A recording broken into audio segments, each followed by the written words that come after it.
Concerns by Dorothy Abbott, who's the UCI technical delegate, who is the boss of this race.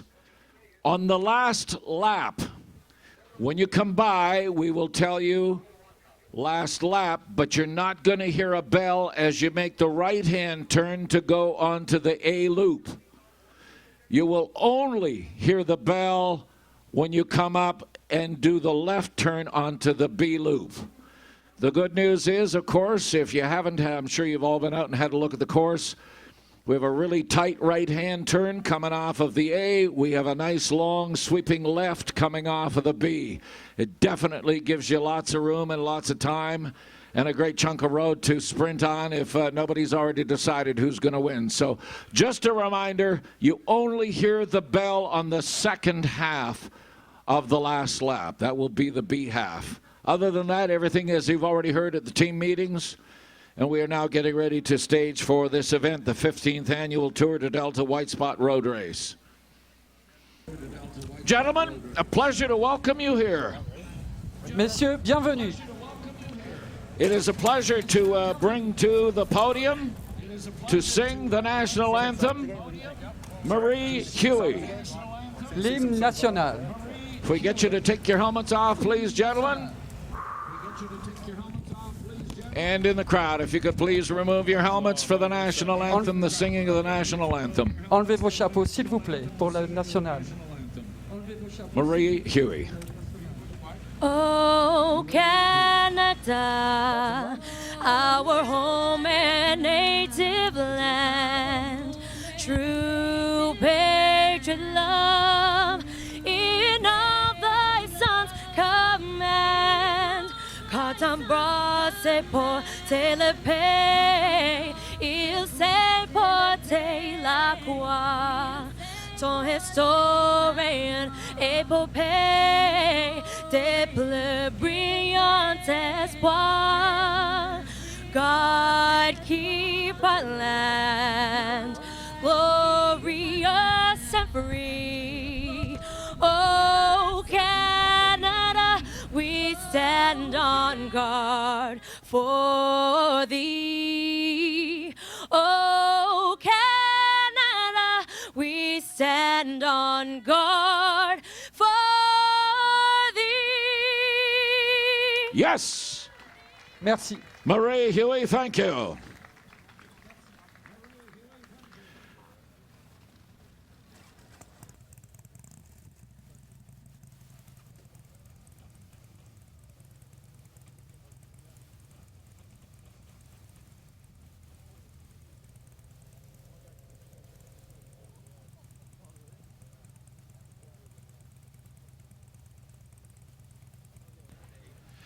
Gentlemen, what a pleasure to welcome you for the 15th White Spot Delta Road Race under the sanction of the UCI. Just a pleasure to welcome you here today.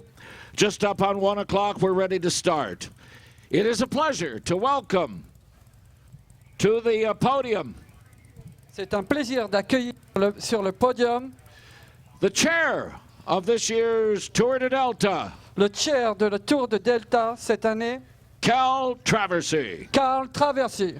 Gentlemen, this will be on a 3, 2, 1. You'll hear the gun and you're gone. Racers, ready. 3, 2, 1. Start them up. Rolling out.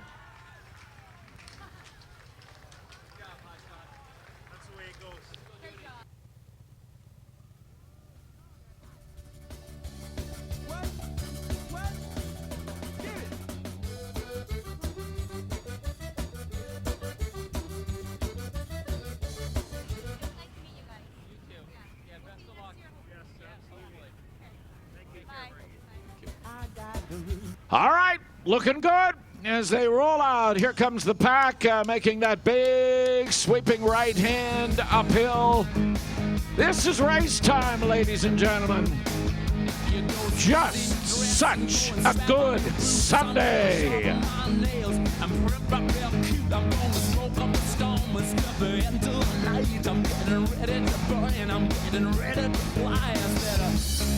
Hey, are you shooting to kill? Hey, would I tell a lie? We be slamming kills, popping high to G.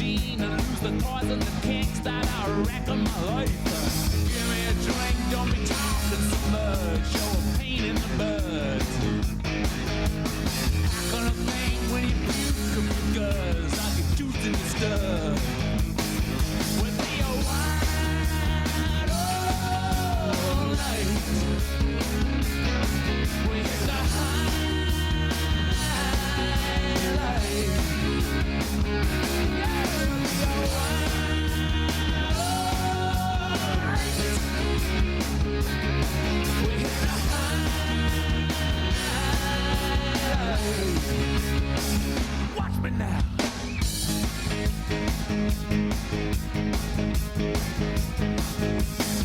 You blue jelly-faced Joe, pet roller pimp. I'm as hard as a brick. I hope we never go limp. If the earthquake shaking, who's gonna be war? I tell the National Guard to mind the groves restore. I said, hey, and I don't give a hoot. Hey, I need some earthly delights. I'll be drowning my sorrows, banging my box till the sirens start singing, and I'm ready to fly. Give me a drink, don't be talking so much. You're a pain in the butt, right? How can I think when you puke from your gut?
there's anything we know, the pace of the race has picked up. The tempo is definitely up by just a few degrees here as the first riders come rocketing around the corner. We're going to see probably a couple of guys trying to establish dominance early on.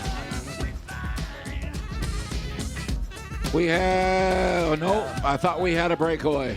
No, Just strung out. We're looking at the riders through the field here. They're all together, the distinctive orange helmets of Team Optum on the front. No, that's Silver Pro Cycling.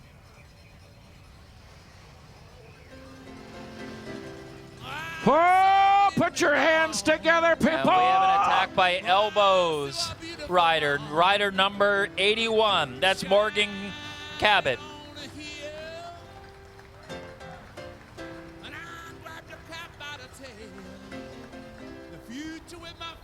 Impressive. Nice to see that pace. Nice to see the speed.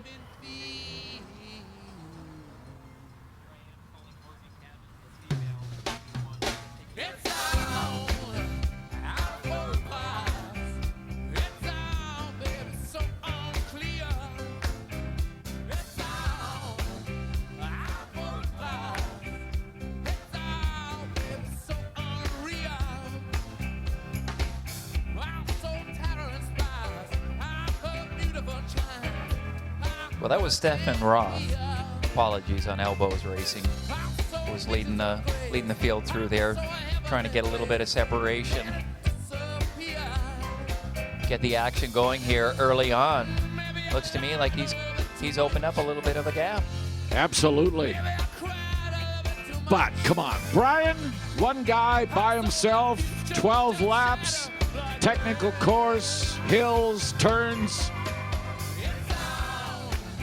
Would you have done that?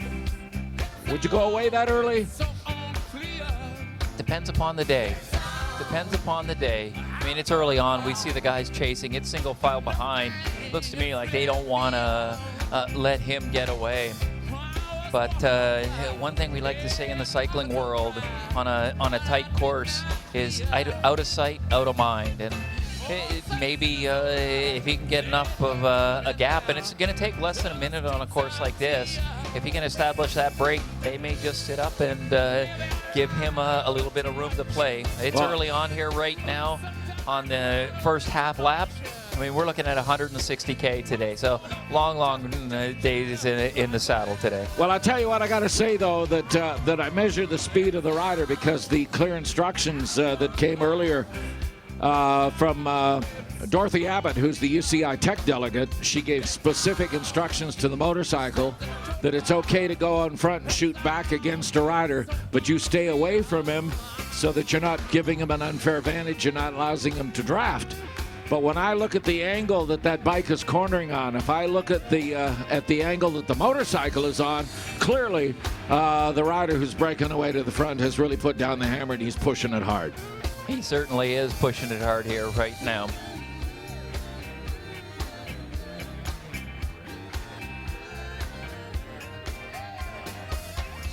Well, we're hearing from race radio that rider number 81, that's Stefan Roth from Elbows, has a 10-second lead on the Peloton. 10-second lead on the Peloton.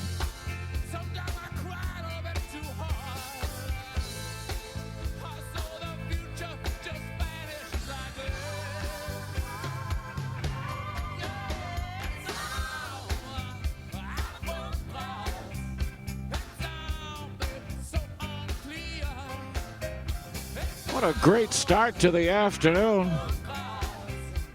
Don't forget to put on a little sunscreen. Hope you brought some. But absolutely, put sunscreen on your kids in particular or yourself. Because as the afternoon wears on, we're getting lots of blue sky coming at us as these clouds are being pushed away to the north and to the east.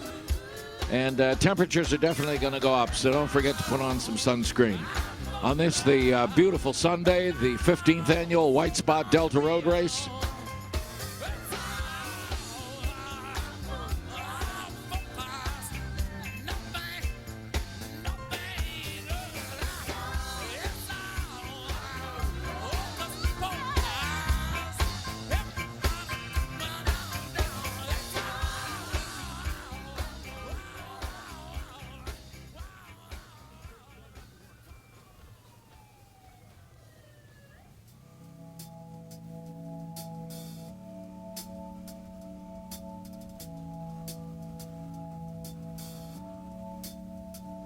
life is rich, but it's way too short. You make a lot of money, but you just want more. You don't need the pain. Oh yeah, alright.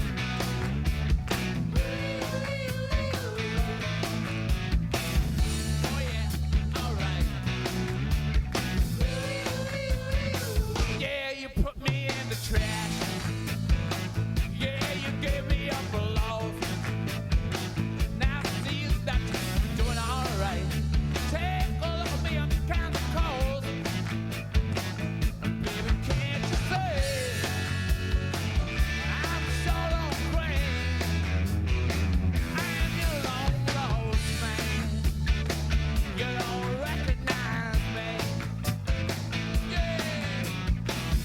Oh yeah, alright.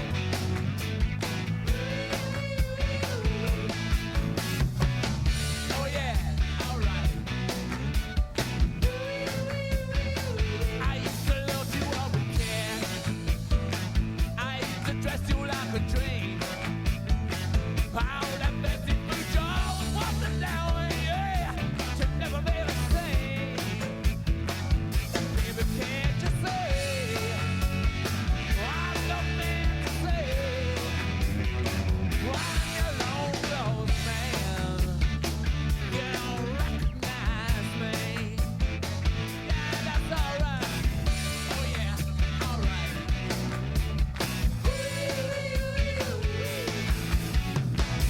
Oh yeah, alright. For the sympathy. Yeah, standing around in the rain with my hands bruised, looking around for small change. Heads up, coming at us. Out in the cold one day. Welcome to the Corporation of Delta Police. And welcome to the lead cars in the moto, the caravan coming at us.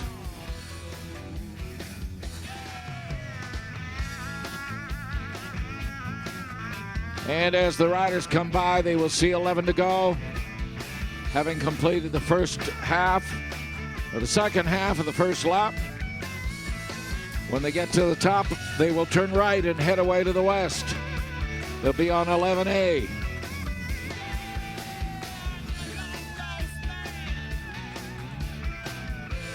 Last report we had from Race Radio suggested the lead rider had as much as 10 seconds on the chase in the Peloton. Be interesting to see if it has grown at all. He's still out there. You can see this coverage coming at us onto the big screen. He's working hard, but he's all by himself.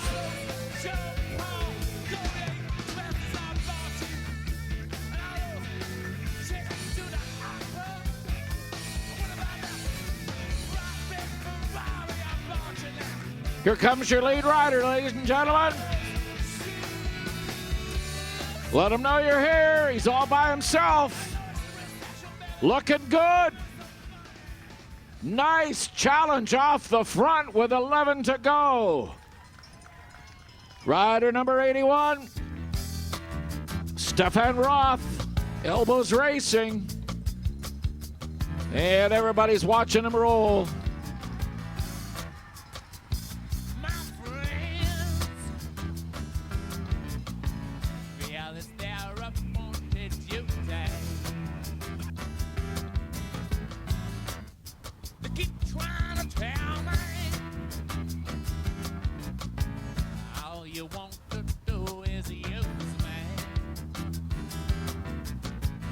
Now, no idea why. Unfortunately, don't have a background bio on Stefan Roth, rider number 81.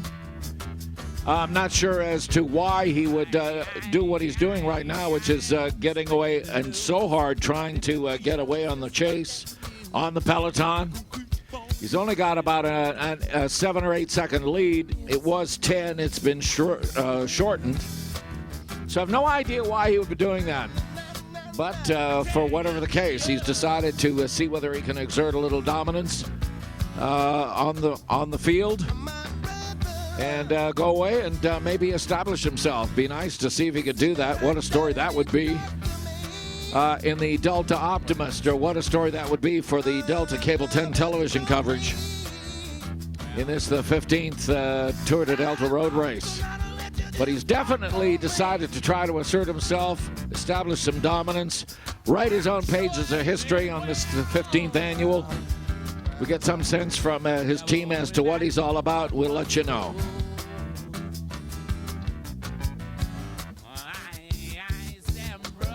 This is the Tour de Delta for 2015.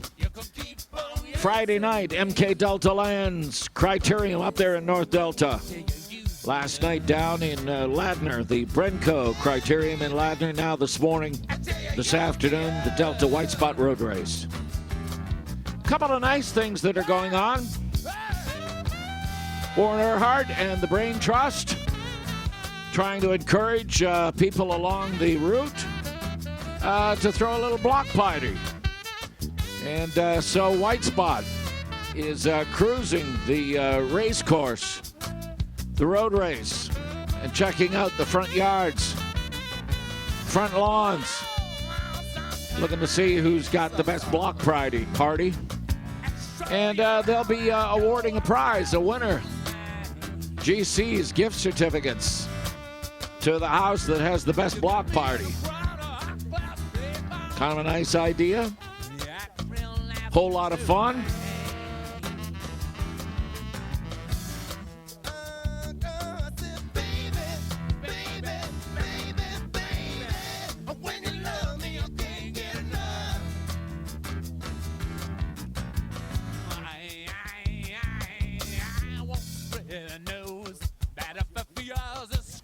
Do have a half a second to thank you for being here.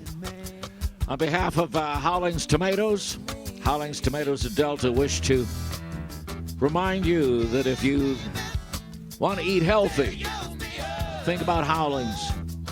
I'd like to thank the many volunteers and spectators who make the event a success.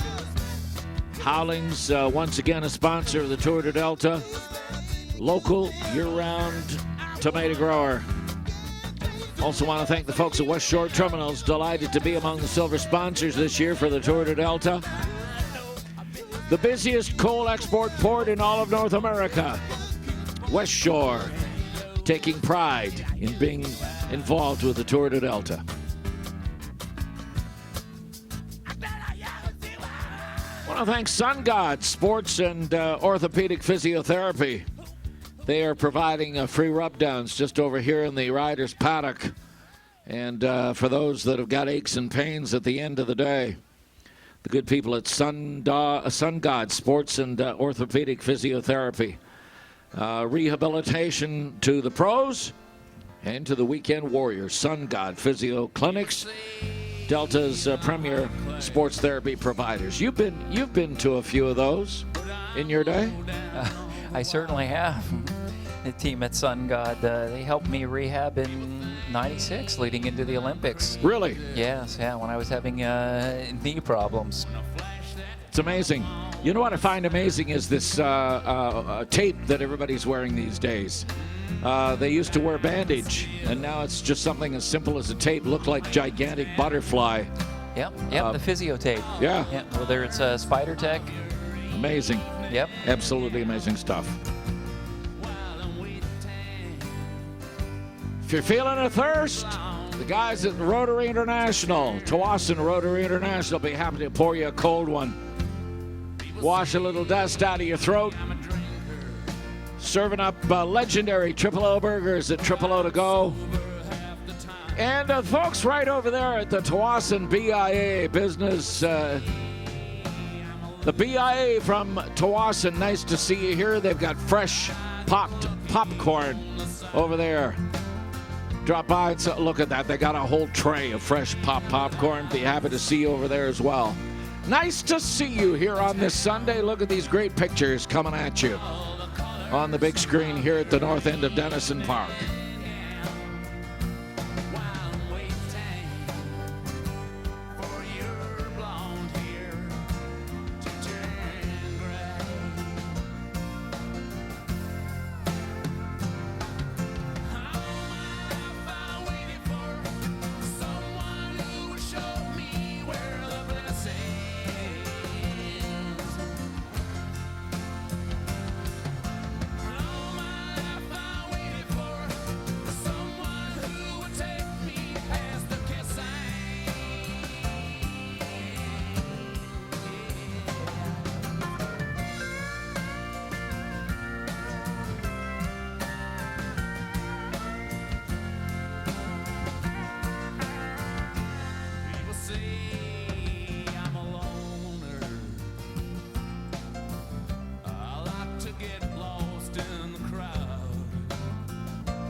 Lead moto is starting to come through right now.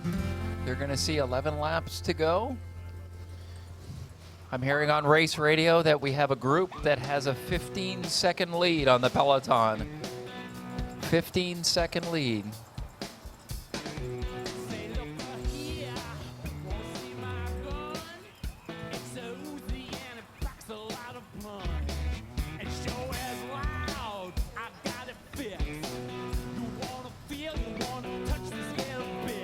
As we look through Dennison Park,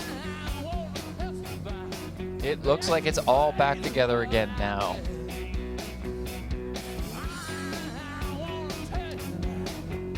The lead rider turning around the final corner here. He's looking back. Head down. And that's Russ Hayes. Rider number 144, just off the front of this group.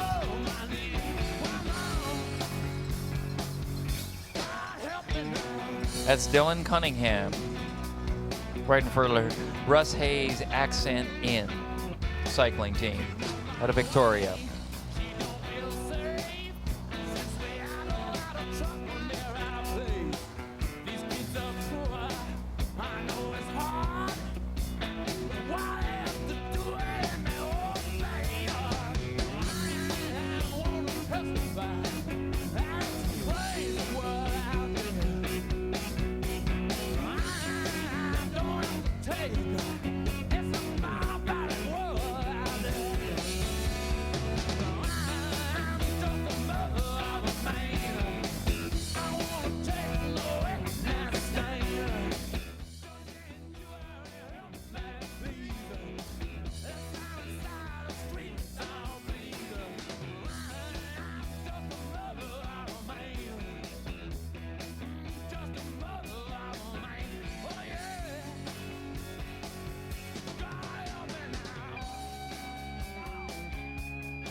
Sunday.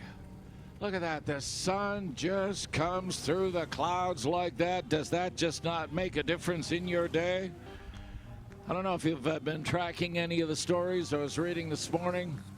263 fires in total right now burning in BC, but 60 of them started on Friday and Saturday. 60 new fires started. Fortunately, some of the rain that we experienced last night was also felt out in some of the areas where the fires are burning, and the firefighters got a bit of a break, and how good was that? Certainly great news, but this is going to be a summer that we're going to long remember here in British Columbia. Going to be a long time before you look over your shoulders and see a summer like the one that we've just gone through. What's scary is to think that we haven't even got to the middle of July yet. We've got to go through July, all of August. And who knows what even September might look like. I still remember the big fire of 2003 in the Okanagan, where we almost lost the entire valley, and that fire was in the end of August. It was absolutely horrific. Well, Phil, you're talking about the fire. These guys are firing on all cylinders out here in the field here. We've had a little split in the Peloton. It looks to be coming back together again, but the riders are going to see 10 laps to go. And they haven't stopped since the flag was dropped. And here comes the camera moto. And here comes the lead, the break. Is it? No, it's not a break. It's just come back together right around that turn. Oh, we're all back together. That's Ryan Anderson on the front, followed by Ryan Roth. Two of Canada's top cyclists here, keeping an eye on each other. It's interesting, the top two teams wearing that distinctive fluorescent orange, highlighting their jerseys. Yeah, sometimes it makes it easy when you see that bright fluorescent orange come around the corner. You think that it's Optum, but oops, it's not. It's silver. Hope to have a chance to talk to Gord Fraser. Don't know if he's out here strolling around the paddock or if he's anywhere. I haven't seen Gord Fraser this morning. That's because he's in the follow car So right he's in the now, team following vehicle. his riders. Okay. Just in case they need to be serviced with a flat tire. Right. Okay. Well, Gord Fraser, what a great story he is for sight. Would you ever do that? Become a team manager and sort of trip around North America driving a team, whether it be an American Pro Touring team or a Canadian Pro Touring team? No. Any attraction in that at all? No. No. I joke about it. I enjoy being a coach. I enjoyed being a cyclist. A team director, it is nice from a tactical standpoint the day of, but no, I'm happy. Nothing left to looking prove. after my kids. Nothing left to develop. No I'm pangs. developing the riders from a coaching standpoint. There you go. I feel I have more control, and I can influence them a lot more through their training, through their training programs, and how I coach them. You know exactly what you mean. Brian Walton joins us here. I want to thank the folks at Biomax Wastewater Solutions.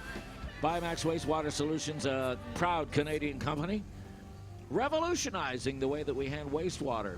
They are Canada's leading green technology with H2O water treatment, and certainly want to thank Biomax for their participation. Go Wireless, keeping cool events communicating. You can find Go Wireless on Instagram and Twitter at Go Wireless Cares. Go Wireless Cares. And Code Sports. Julio, don't know if you're around today. Code Performance Wear, custom cycling clothing. As a matter of fact, they provided all the jerseys for the 2015 Tour de Delta podium. You find them at codesports.com. The new dress code in cycling from codesports.com. Julio, if you're around, come on by and say hi. Nice to see you as one of the participating sponsors. Into my life like a picture, the colors fade away. Love is fragile, you hide it from the light. Now that's forever and always stays the same.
Well, we got a couple of moments. I tell you what, is that big screen just not the best thing that's ever been created for the sport of bike racing, particularly here as the folks at Delta Cable 10 are sending a feed up there to the big screen. It's absolute. What really amazes me is that with the bright sun still shining out of the south, that it doesn't bleed the color completely out of that screen, and you can still see what's going on.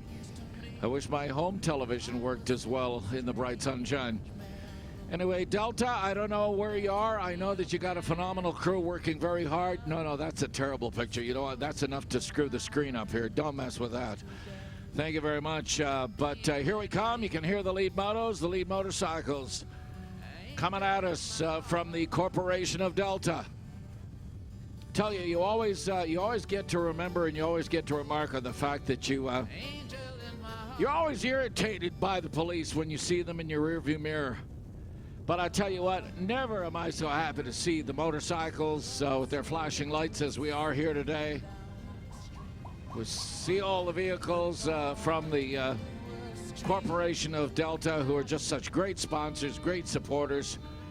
And I tell you, the Corporation of Delta, this race, what we're doing here today, 15 years later, would not be happening if it wasn't for the Corporation of Delta. Look at this, off the front, couple of guys putting a charge on that flat. Yes, we've got 8 guys just off the front here right now, 2 just ahead of the peloton here. Ryan Anderson, he's liking this move. 2 from Silver. A couple guys trying to go across. Recognize that German. Man, these guys are racing. You can tell by the speeds, being single file, stretched out. Guys coming through the finish line.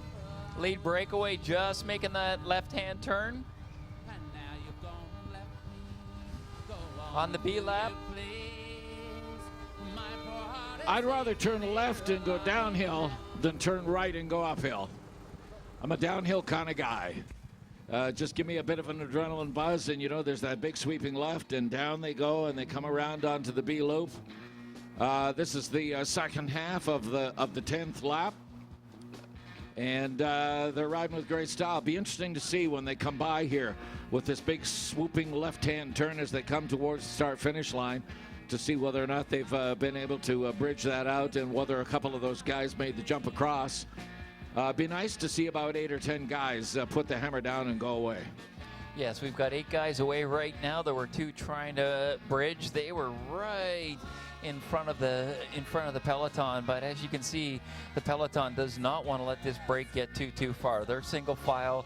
The hammer is down, as we say in the cycling world right now.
Well, it's going to be interesting to see just what kind of pace and what kind of tempo and just how far out the breakaway is.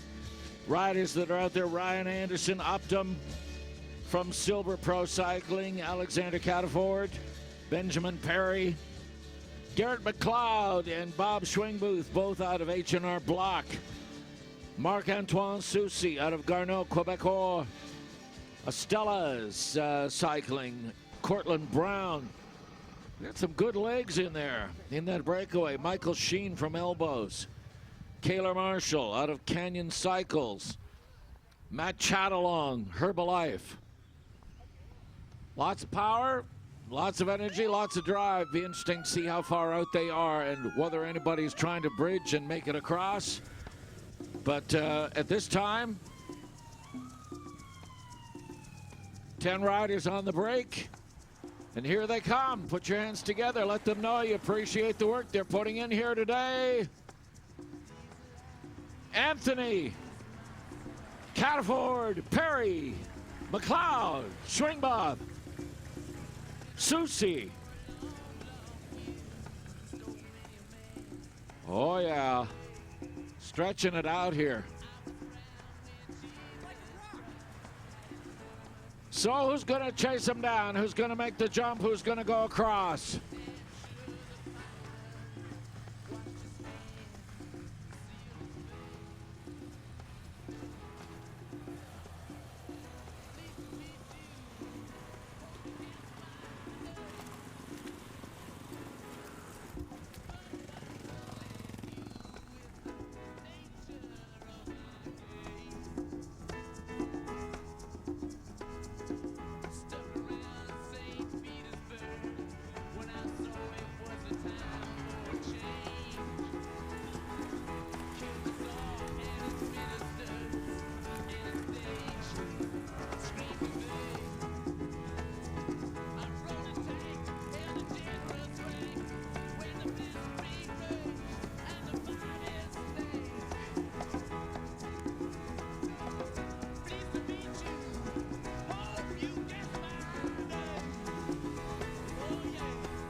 So for those of you who have kids here, just at the track to the south of the school there, the sign-up is underway.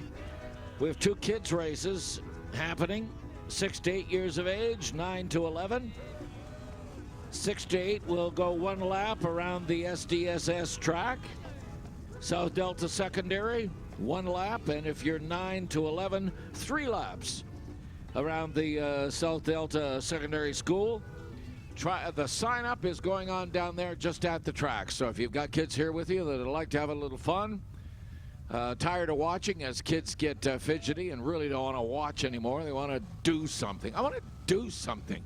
What can I do? There's just nothing to do here today. All you do is sit and watch. Man, I've heard that so many times, I'll tell you. Anyway, you don't need to hear all about that. Anyway, sign-up is underway for the kids. If you got kids here, head for the South Delta Secondary track just there to the south of the school. They'll be happy to see your kids, and they'll sign them on. We'll have a little fun in the sunshine with the kids' criterium.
Just listening to Race Radio a moment ago, and the lead is 25 seconds. So that breakaway group of 10 have now stretched the lead out to 25 seconds. Absolutely, there's enough legs and enough horsepower in that lead-out group to probably establish themselves and dominate for the last part of this. What do we got, about 8 to go when they come around again.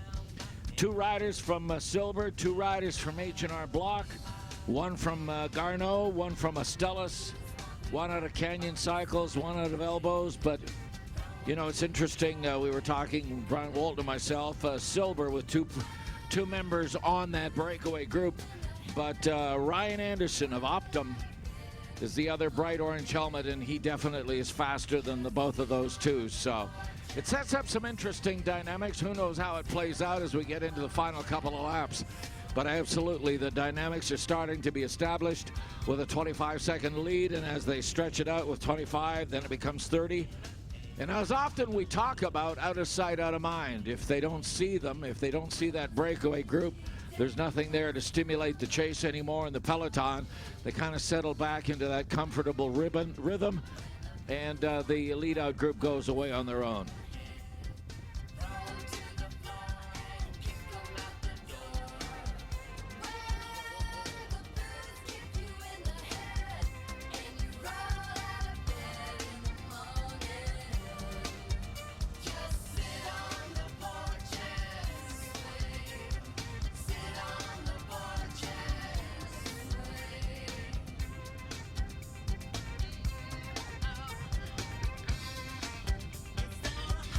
So they've completed the first half of the 9th lap, completed the A half, which takes them away to the west, up onto the bluffs, down that long hill, and then the twists and the turns coming in.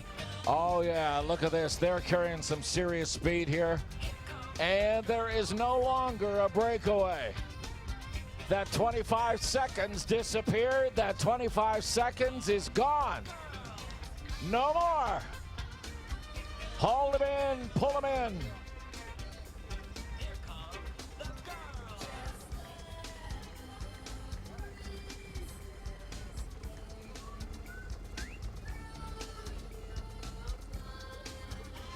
Well, that was a moment. Finish line just disappeared into the spokes of one of the bikes. As soon as the vehicles from the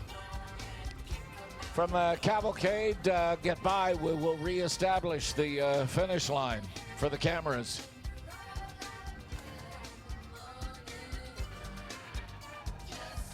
I remember, it's the first time I've seen the finish line ripped off the ground like that, though. Yeah, the water got underneath it. So anyway, well done. A bit of a save there. You might have to add a little more tape, but we're looking in fine shape here. But it was interesting. 25 seconds for that lead group. It was a 25-second break as they got away. And, of course, the conjecture is that 25-second break was going to become 30, would become 35. And clearly there was somebody in the pack who said that is not about to happen. And they went out and hauled him in.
Nice save, guys. Way to go. Somebody here, obviously a yoga fanatic, doing the downward dog. Very nice. Very nice. I know yoga. I can't do a downward dog, but I recognize the posture instantly.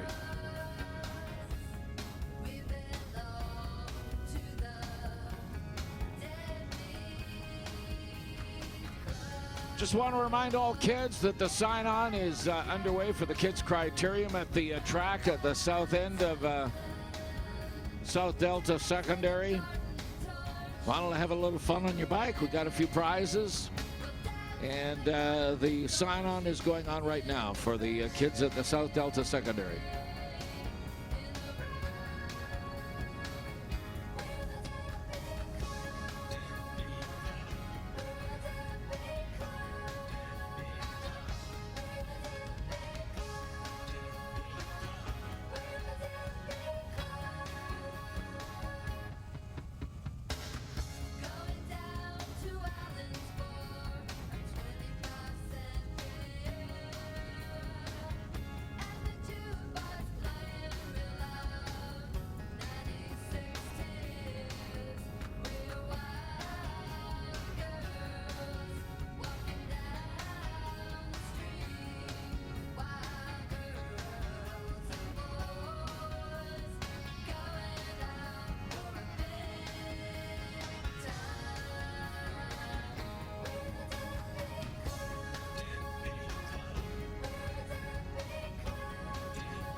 All right, in a couple of moments, you're going to see the motorcycle lead out from the Corporation of Delta. The riders have just come past that island where the safety person is waving frantically to let the riders know that there is an island here. Remember, you got to split left, you got to split right. But in a moment, we should see those motorcycles coming around the corner, and hard on their heels will be the ride. A 25-second lead eaten up in the blink of an eye. Although we had thought that maybe the horsepower was there to establish a lead and to effectively put some kind of pressure on the chase to bridge, but it's already taken place. Corporation of Delta, Motorcycle Police, Vancouver Police. Thank you for the bikes being here.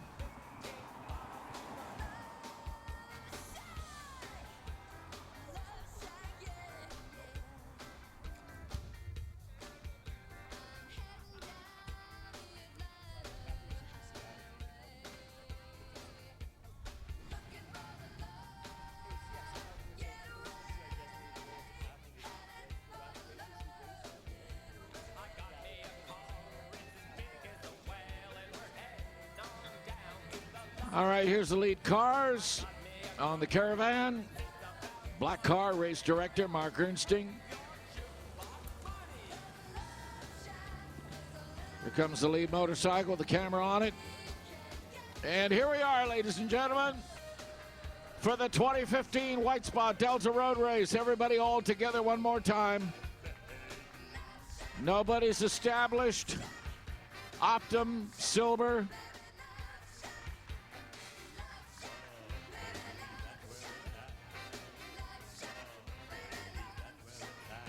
Trek Red Truck Racing, Optum, silver.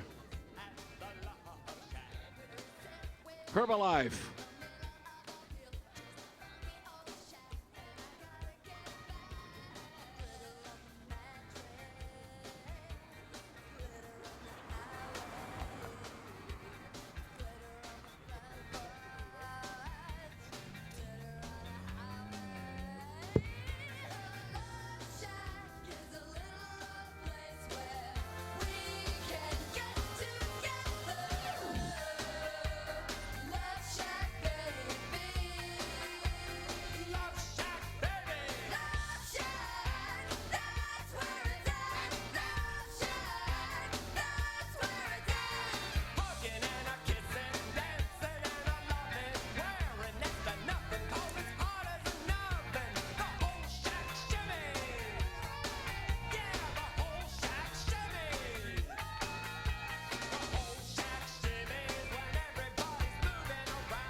Sunday afternoon in the sunshine.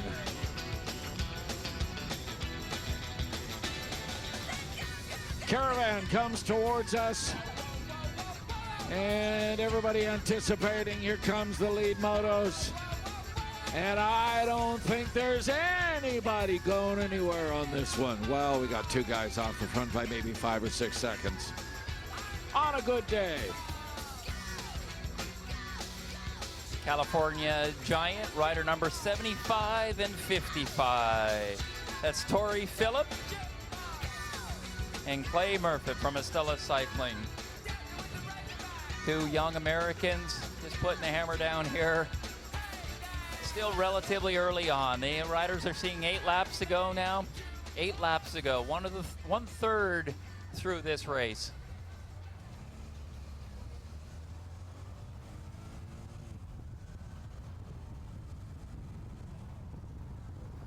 And while we have a half a section, I want to thank the folks at Tsawwassen Collision for their ongoing support. Tsawwassen Collision opened 20 years ago in July of 2015. They are here, and they are proud to be an active member of the South Delta community. Want to thank Tsawwassen Collision for the support vehicles that they provided. All of their customer service cars are a part of the cavalcade here. We've been using their vehicles throughout Friday and Saturday as well.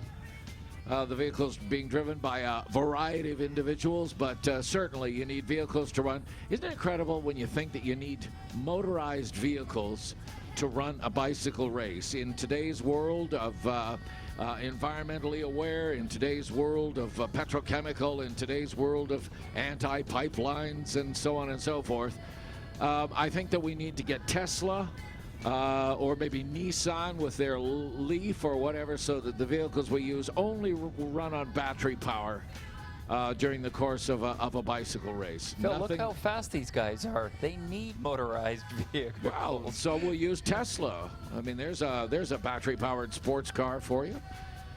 Or we'd use Nissan. They have totally battery-powered vehicles. You plug them in at night. But it just makes me laugh that as the world continues to advance, as the cycling community explodes, I still hold Gregor Robertson out as the poster boy for the greening of North America. His vision, his dream is to make Vancouver the cleanest, greenest city in North America, if not one of the leading green cities in the world. He has taken lanes of entire bridges out of use. No vehicles allowed. Concrete barriers set aside. Right through the heart of the city, bicycle lanes, green, green, green. It works for me. Well, there is that one green aspect of it with Tesla. There's also the green money, and they need to show. We don't need to have free advertisements here for some of these green companies. So cycling is doing a fantastic job. White Spot has stepped up since day one in putting this race on. They've grown the race. They've helped. They've been partners with Delta. They're part of the community. We see everything that they're doing. I say my hat's off to White Rock. Excuse me, White Spot. You got me saying that now. I'm blaming you on that one. Gotta blame somebody. Gotta blame somebody. I'll take it.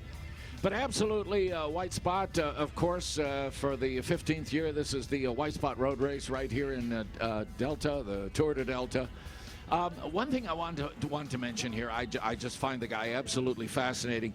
If you could invite anybody to dinner because of the conversation that they could provide over dinner, just think about who you would love to invite to come to dinner to sit around your table and talk. One of the most interesting guys, I think, in today's world is Elon Musk. Elon Musk of PayPal fame, he created PayPal, became a billionaire, decided the world needed a battery-powered car, created Tesla, decided the world needed a recyclable space launch platform. He's created something called the Dragon, which is nothing more than a space-going pickup truck that goes up to the International Space Station.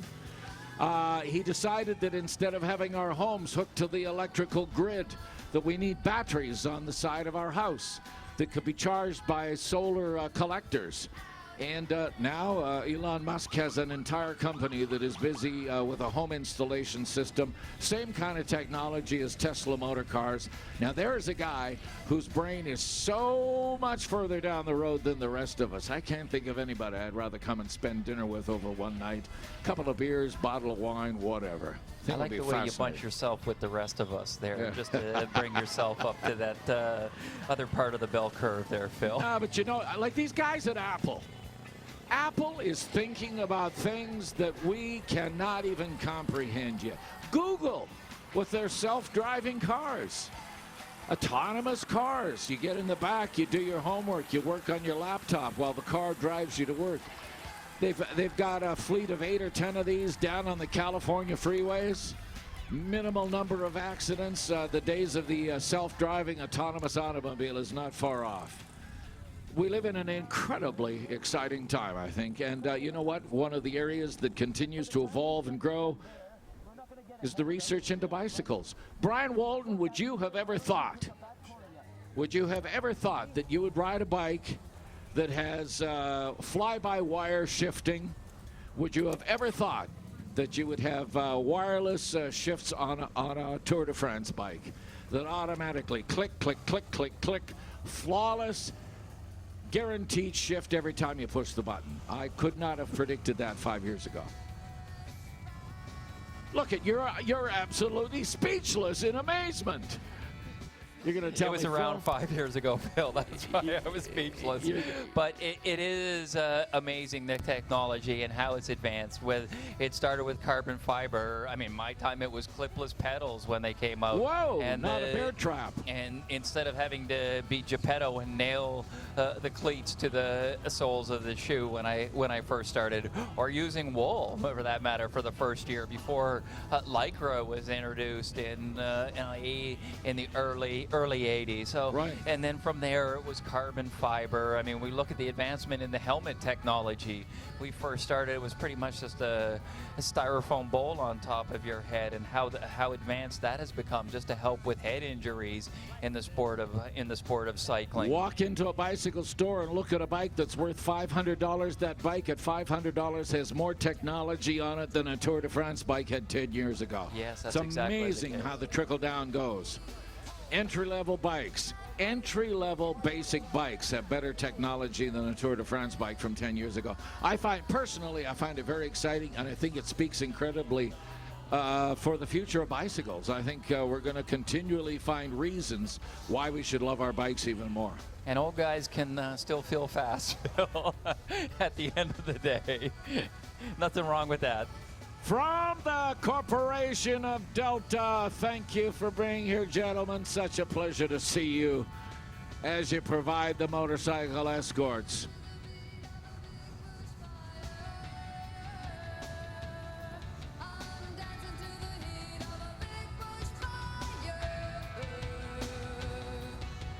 These guys are knocking laps down, coming down to 7 laps to go here. 6 laps completed already. We're almost halfway through this race. I like it. You don't believe me? Just checking.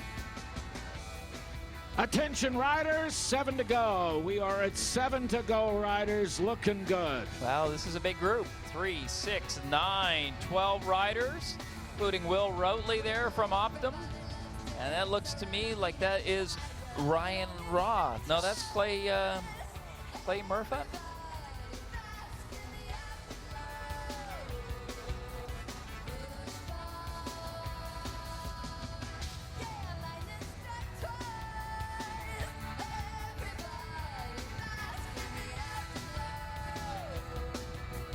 I think that group is just a little bit too big. Get too much ground on the Peloton.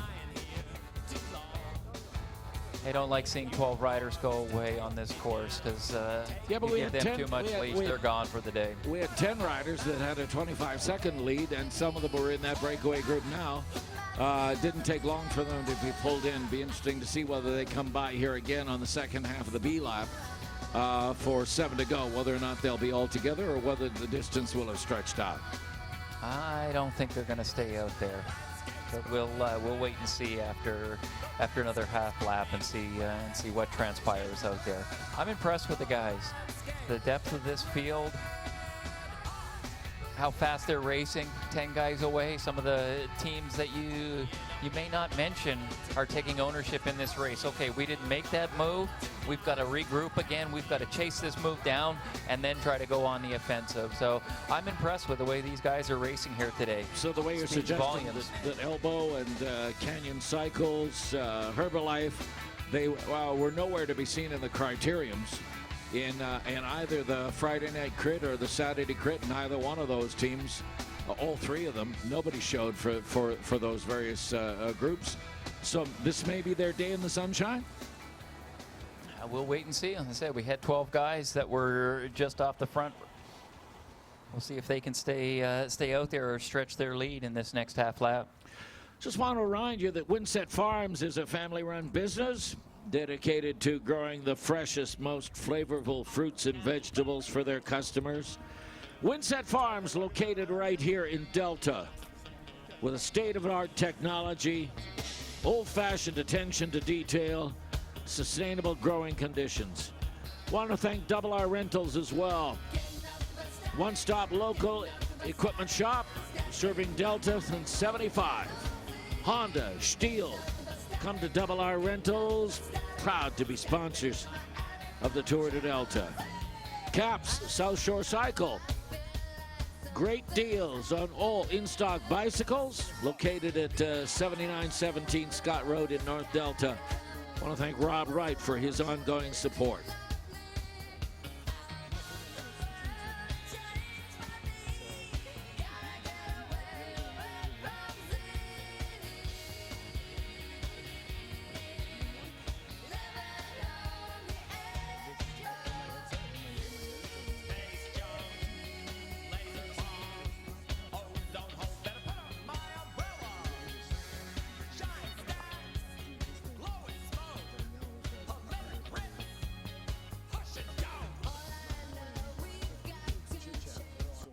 Tell them what our role was.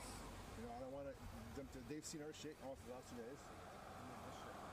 So I don't want them to just impact their knowledge of us. So they're gonna come here live.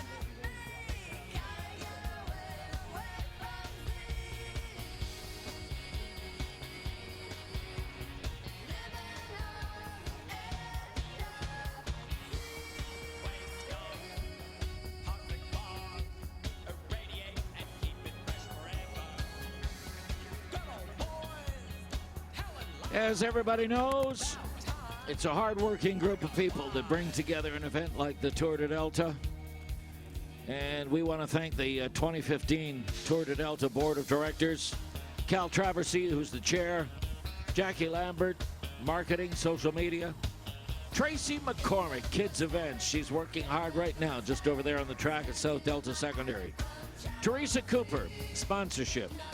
Nancy Wilborn, host housing. Ron Pierce, community. Cam Mitchner, technical. Teresa Watts, the South Delta Festival. Kim Kendall, North Delta Festival. And of course, overseeing it all and working with everybody is Mark Ernstine. He's the race director. Just a great group of people.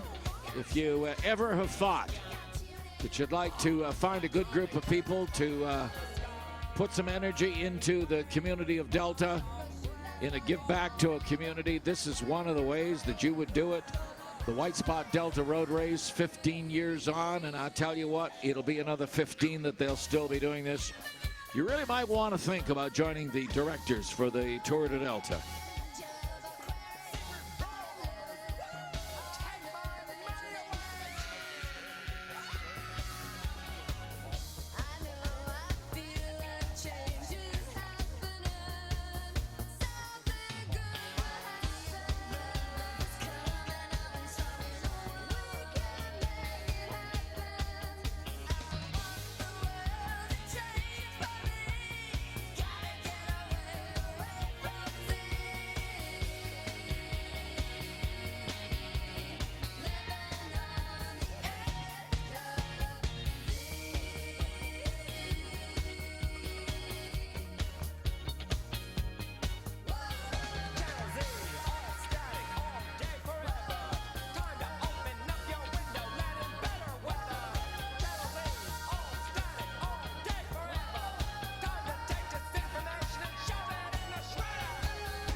Well, to the scream of the siren as they come around that corner, the tight right hand. Be interesting to see whether or not they've been able to stretch that breakout. 10 riders looked like they were going to go away, but I tell you what they did the last time, too, with a 25-second lead on the pack. And the next, no, look at that. It's all one big long group. Yeah, it's strung out, but there's nobody. Nobody has a lead. Nobody has a break. It's all back together. So it is all back together. Absolutely. Here we are.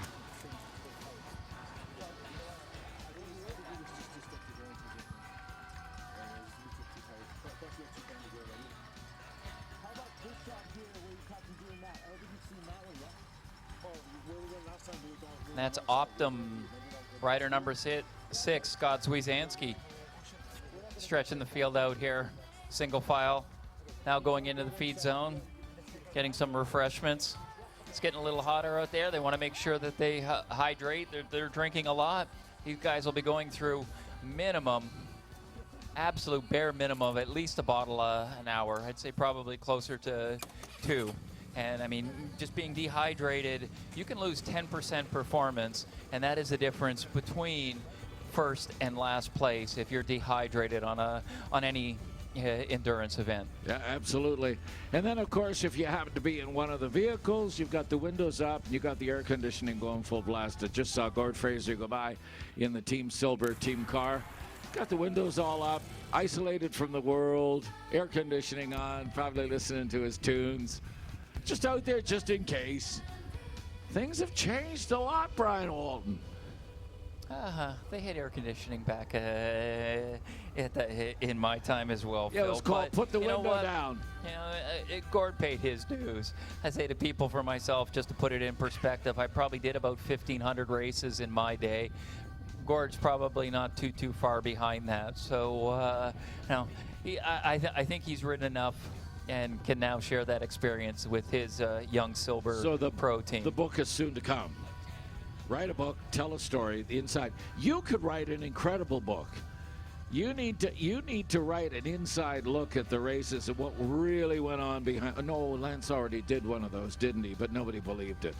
I think people would believe your book if you would decide that you were going to sit down. That's probably the case. There's definitely a few good stories over the years. Yeah, one of my good friends down here, Jamie Davidson, he's heard a few of them over the years. Some I think I could tell in some of them you couldn't. print. Yeah, some I may have to hold back a little bit. Absolutely. Gorgeous afternoon in the sunshine. Not too hot, not too cold, but look at the clearing trend continues.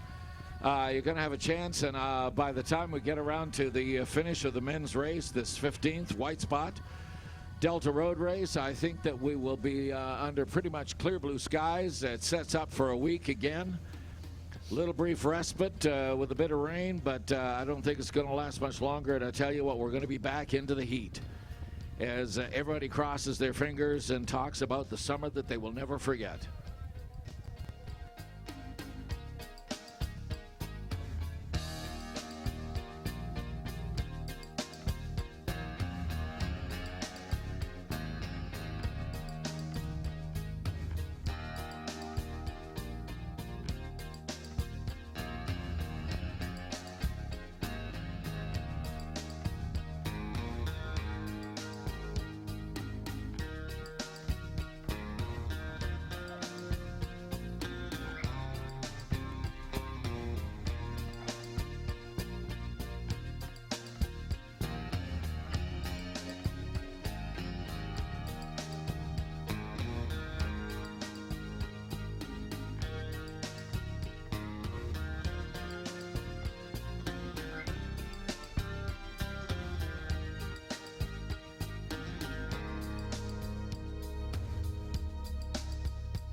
Well, if you're sitting in your lawn chair looking up at the big screen, that is a single rider on a breakaway. It is Jan Nicholas Drost, 61. He's with the German regional team, which dropped into our backyard to do a little intense training, spend a little time doing some serious riding. But Jan Nicholas Drost, rider number 61, has a lone rider on a break. And as my fading eyes are looking, I do not see the chase coming out of the back. So who's to know what may be happening here as they are down to 6 to go. They're halfway through the day's ride. Started out at 12, 6 to go. One rider away and on the front, and who knows, we'll have a chance to see just whether or not he's been able to stretch that out.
Don't like getting in trouble. I'm just a jet to any jazzy group that's making your body move. You know what I'm saying? We're here to be kicking this move here. Some people want to front, try to say I'm small, but then they're gonna want another encore. I'm the man, they call the rap fiend. Always here to give you what you need. This jazzy funk. Tell you what, folks, this is impressive. Rider number 61 out of the German regional team. 61 is Jan Nicholas Drost. This is him right now here on the screen. And I tell you what, if you get that long-distance shot, you do not see anyone else out there behind him.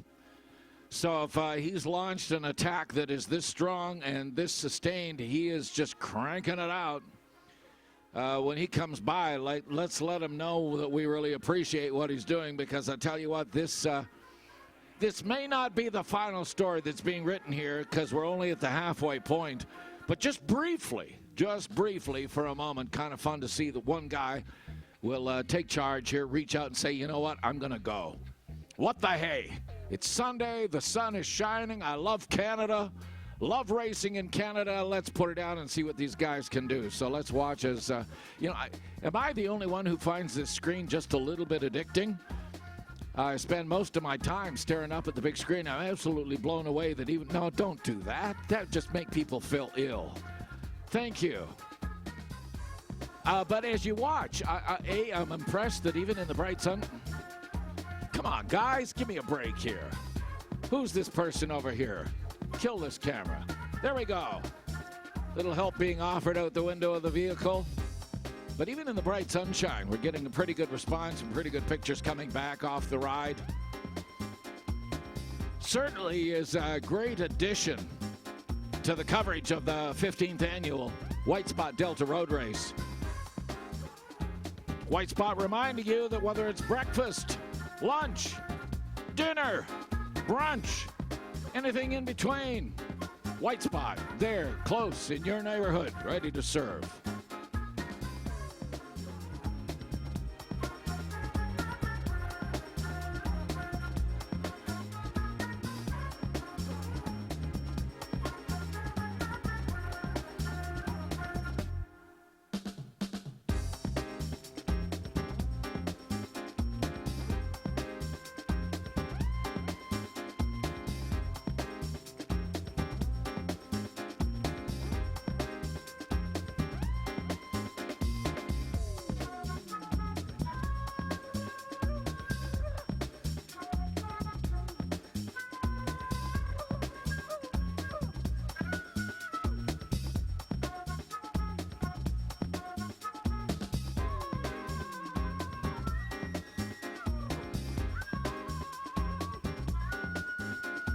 As this rider goes by, we will be exactly at the halfway point. Having completed 6.5 laps, we'll have 6.5 to go.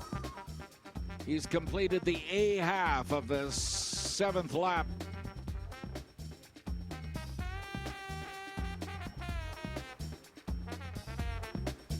Actually, he's done the A half of the 6th lap.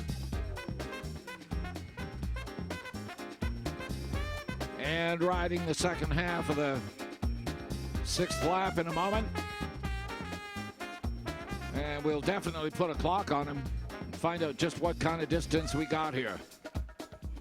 Here we are, ladies and gentlemen. Rider number 61, Jan Nicholas Drost, Germany. Oh, people. This is serious.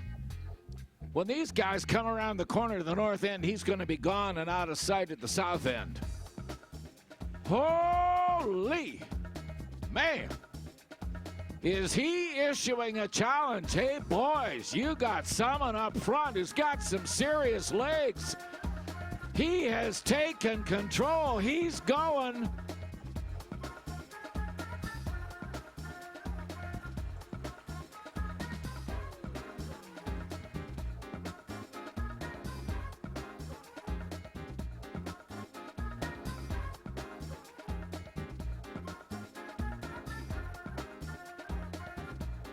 Jan Nicholas Drost, 25 seconds all by himself.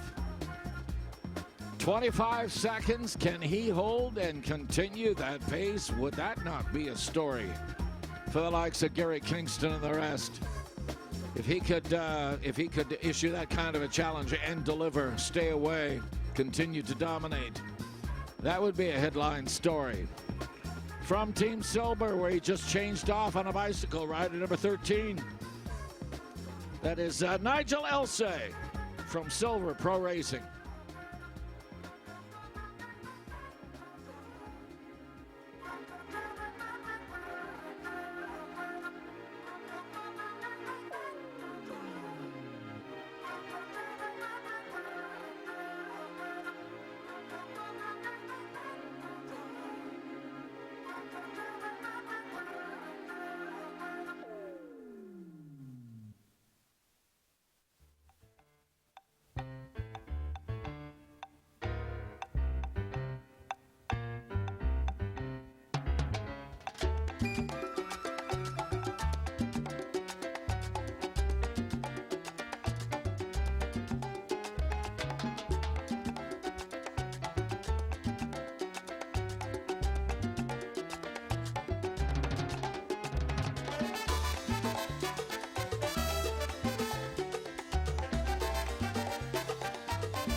he just did the finger across the juggler sign, said, "That's it, I'm done, I'm out." Thank you very much. It was nice to spend the day here in the sunshine with you, but I'm going to call it a quits for the day. You know, it's amazing when you look at some of these guys and girls that one day you are ready to spare nobody. You have all this energy. You have this very aggressive bite to you. Everything works. And then 2 days later, you're out there and nothing works. Your knees hurt, your bum hurts, your back is tired, your shoulders are achy. And then you reach the stage where you just don't want to do it anymore.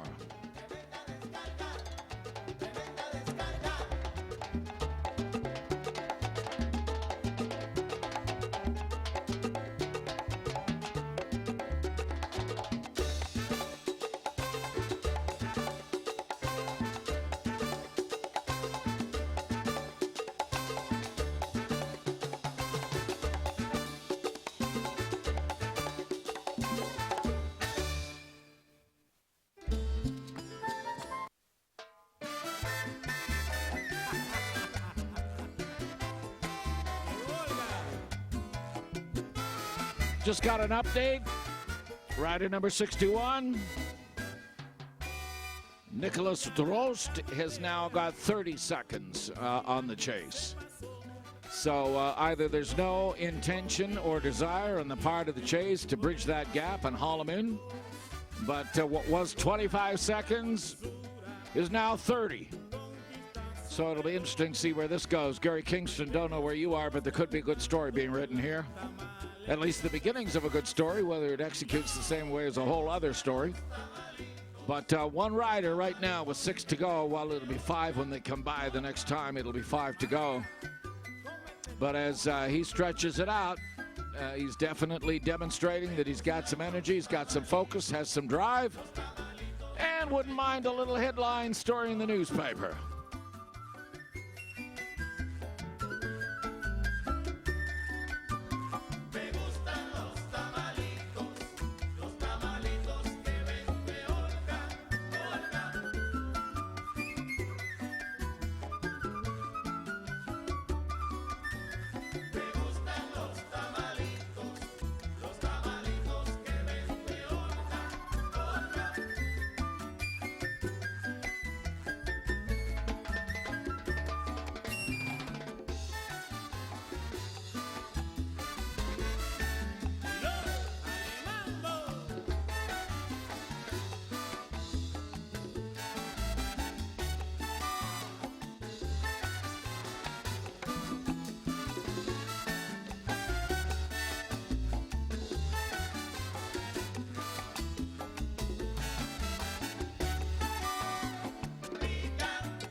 Whoa, here it comes, folks. Jan Nicholas Drost, 61. Way to go. He had the hammer down last night, picking up many, many preems. I think $500 in white spot gift certificates last night. He's out again today. Now, This guy's tireless. What's his story? He's just sort of out bebopping around the world, picking up races wherever he can. He's been here for years. He loves BC Super Week. He loves Canadian money. Scott Swiezanski on the front. Wow, this field has really whittled down. Look at that. Look at that gap.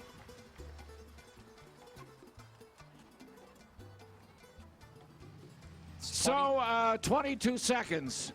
Sandy Ernsting had the clock on him. And what was 30 is now 22 seconds. So he's lost 8 in the ensuing lap. But still has a 22-second lead. Be interesting to see if he can hold on to it. As they come around, they will see 5 to go. As they go by, 5 to go. 22 seconds.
So good afternoon to you. If you've just stumbled in here to Dennison Park, expecting that you were going to spend part of Sunday afternoon relaxing in the sunshine, just hanging out with your family, kids, dog, mom, grandma, grandpa, whatever. Suddenly, this park has never seen so many people. We got White Spot to go over there. We got cold beer being poured right over here. We've got popcorn being served over there. Kids' games over there. What is going on? Well, this is a festival. It's the Festival of Cycling. This is the 15th annual Tour de Delta. Third event of the 3 stages in the Tour de Delta. Friday night, North Delta Criterium, which is a race inside in a big circle. Last night down in Ladner in the center of town. And here we are today in the sunshine, the White Spot Delta Road Race, the 15th annual. For 15 years we've been doing this. If you've just discovered it, sit back, relax in the sunshine, watch the big screen TV. Myself, Brian Walton, will give you some of the details and some of the stories as we get into the back 1/3 of this ride. Ultimately, if you see those letters up there that say UCI, that's the International Cycling Union, riders are winning points based on how they finish here tonight, this afternoon. Earlier we had the women's ride. The women completed, and we had a first, second, and third. Now the men, and we are about an hour away from the finish. Anticipating at about 4 o'clock, we will see the men finish. Just a gorgeous day in the sunshine. Where would you rather be on a Sunday than Tsawwassen? As the winds come off the south and the west and clear all those clouds out, have a look at what's ahead of us. It's going to be a gorgeous evening. If you're going to head home, you don't feel like cooking, may I suggest you go to White Spot. Warren Earhart and the rest of the good kids and the best people at White Spot would love to see you. Great place to go in. Have a Bishop's Curry. If you haven't tried it, it's absolutely fabulous.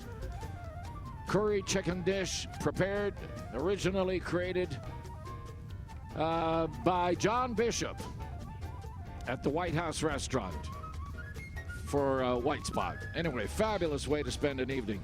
Thank you for being here this afternoon. We got about an hour to go. Myself and Brian Walton will keep you in touch with what's going on.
Well, here we go.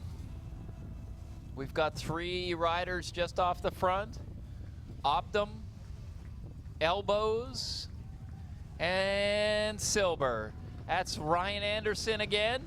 And then rider number 13, that's Nigel Elsay from Silver. Giant rider number 75. That's Tori Phillip, just hanging off the front of the group. So as soon as Jan Nicholas Dross get caught, we've got 3 riders just hanging off the front by about 15 seconds right now.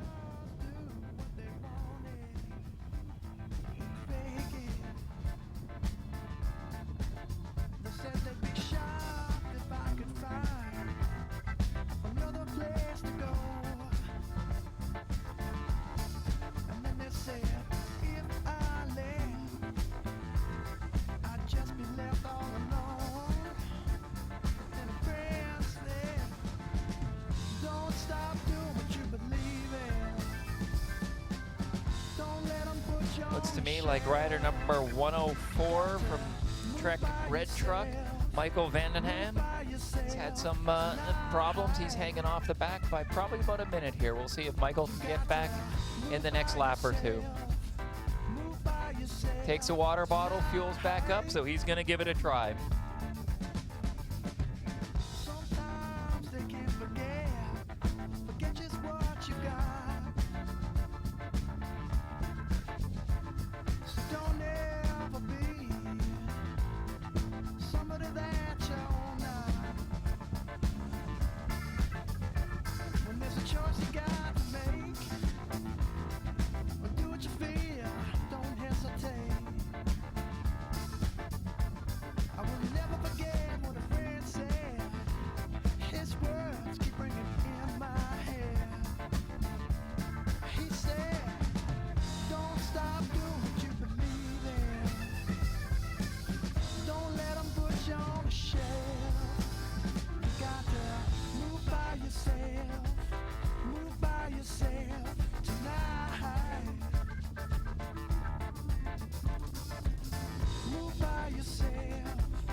yourself, move by yourself tonight. Move by yourself, move by yourself tonight. Move by yourself, move by yourself tonight. Move by yourself, move by yourself tonight.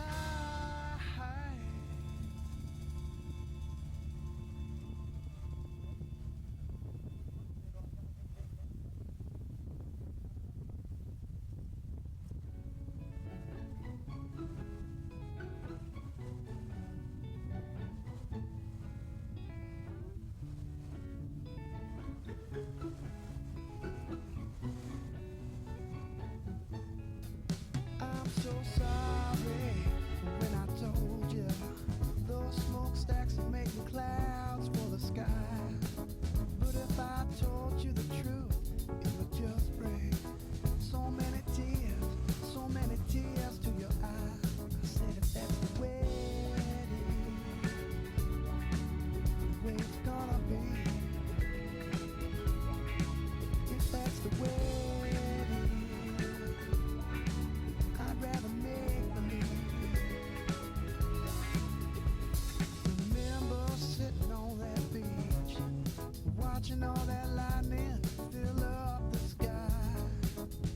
Well, you got so scared until I told you it was just fireworks, like the 4th of July. I said that's the way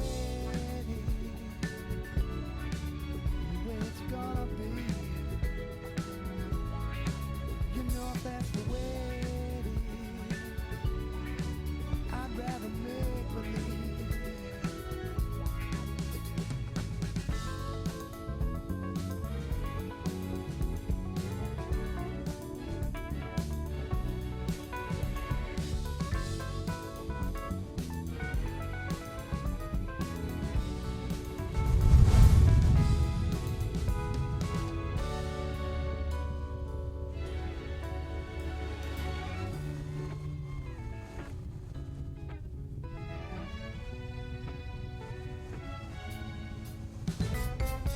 I know one day you'll be old enough to know my stories I told, all not true. When you have your own children and they ask you questions, you'll know just what to do. You'll say that's the way it's gonna be. You'll say that's the way you'd rather make believe. I said that's the way it's gonna be. You know if that's the way I'd rather make believe.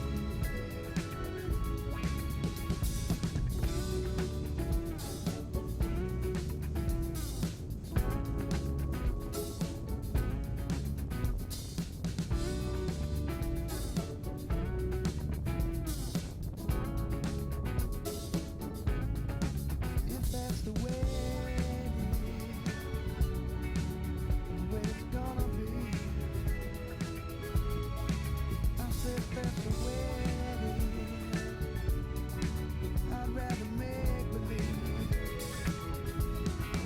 If that's the way Tsawwassen collision it's gonna be, coming through. Start finish line here. Our lead pace car. We've got a nice size group that's formed again. We see the distinctive jerseys of Optum with Ryan Anderson, Scott Tsawwassen. Team Silver's got a full contingent of riders in there right now. With a few H&R Block. Rider number 75 trying to make that bridge. Whew, that 10-second gap is eternity. got work today. Friend gone done me wrong. This looks to be the German contingent. Jan Nicholas Drost on the front. He was off the front just a little while ago, now leading the charge, the peloton. But as we see them fanned across the road here, we can tell that the speeds are not very high. There's not that sense of urgency to bring this breakaway back. This looks to be a very interesting move with 4 laps to go. Oh, Gord Fraser with his hand up to his ear asking what's going on. I'd say you have about 4 or 5 guys in the break there, Gord. About 4 or 5 Team Silver in that breakaway.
you're doing ain't what you want. It's just what you've been taught. Just what you've been taught. It's gonna feel so good to let it go. Team Silver, Team Optum, H&R Block, Germany, Estella, Carnot Quebecor, Canyon Bikes, Elbows. We have 13 riders in this lead breakaway here right now. 13 riders. 4 from Silver. 4 riders from Team Silver. Matteo Delsin, Nigel Elsay, Derek St. Jean, and Ryan Roth. They'll be the guys looking to beat with 4 in this group of 13 with 4 laps to go. We're looking at just over an hour of racing. These guys have been flying, and here we have the front of the group.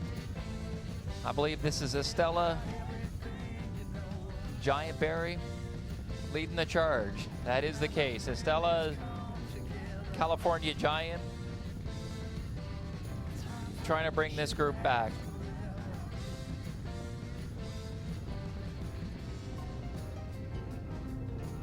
Well, this is the make or break lap for this group. If they want to make any contact with that lead group of 13, it is going to have to be done on this lap. Otherwise, that lead group of 13 will be sprinting for the win in about 4 laps.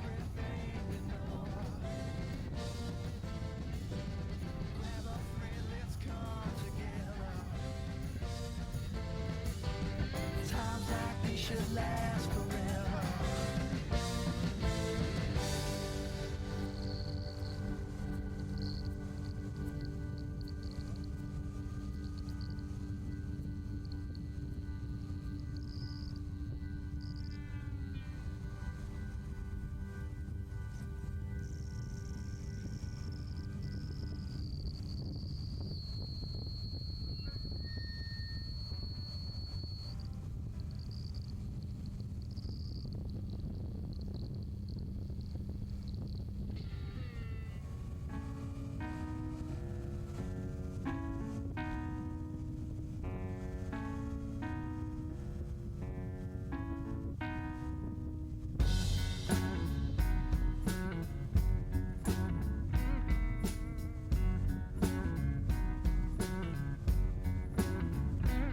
Well, I tell you what, had an opportunity. I'm proverbially curious.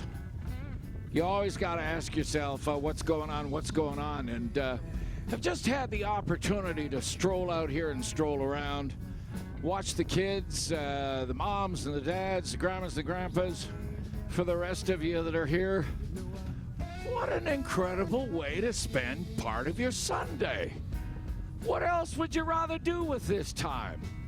Lean on the fence, have a conversation, meet a stranger, make a new friend, have a cold beer, get yourself some popcorn, have a bite to eat. Or if you're older, just watch these kids and watch that incredible energy that they just exude. Everybody's having themselves a great time in the sunshine. I want to thank you on behalf of our sponsor, White Spot, for being here. Because without you sitting here, applauding as the cyclists go by, giving a little meaning to life, the sponsor wouldn't want to write that check. The sponsor wouldn't be interested in coming to the party. The sponsors say, nah, we can figure out there's better things to do with our money. Well, all I would like to say is thank you to Warren Earhart, the White Spot, because White Spot have for the last 15 years been the sponsors of the road race, and we are eternally grateful. Just great to have them on board. They are obviously one of British Columbia's leading companies in the food business, but just definitely one of British Columbia's leading companies in general. A long time ago, some guy named Nat Bailey had an idea. And look at the chain of restaurants that came from Nat Bailey. As a matter of fact, they even have a ballpark in Vancouver named after him, home to the Vancouver Canadians. Anyway, pleasure to welcome you here this afternoon. Nice to see you here. Rider number 104 says, that's it, I'm done. Nice to be here, but it'll be nice to sit. That is Michael Van Den Ham. Thank you, Michael. Appreciate you being here. Michael Van Den Ham. Riding with jet fuel, coffee, and Norco bicycles.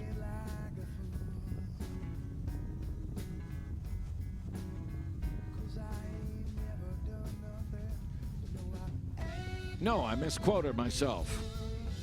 Riding with red truck, Mosaic Homes. My apologies, Michael.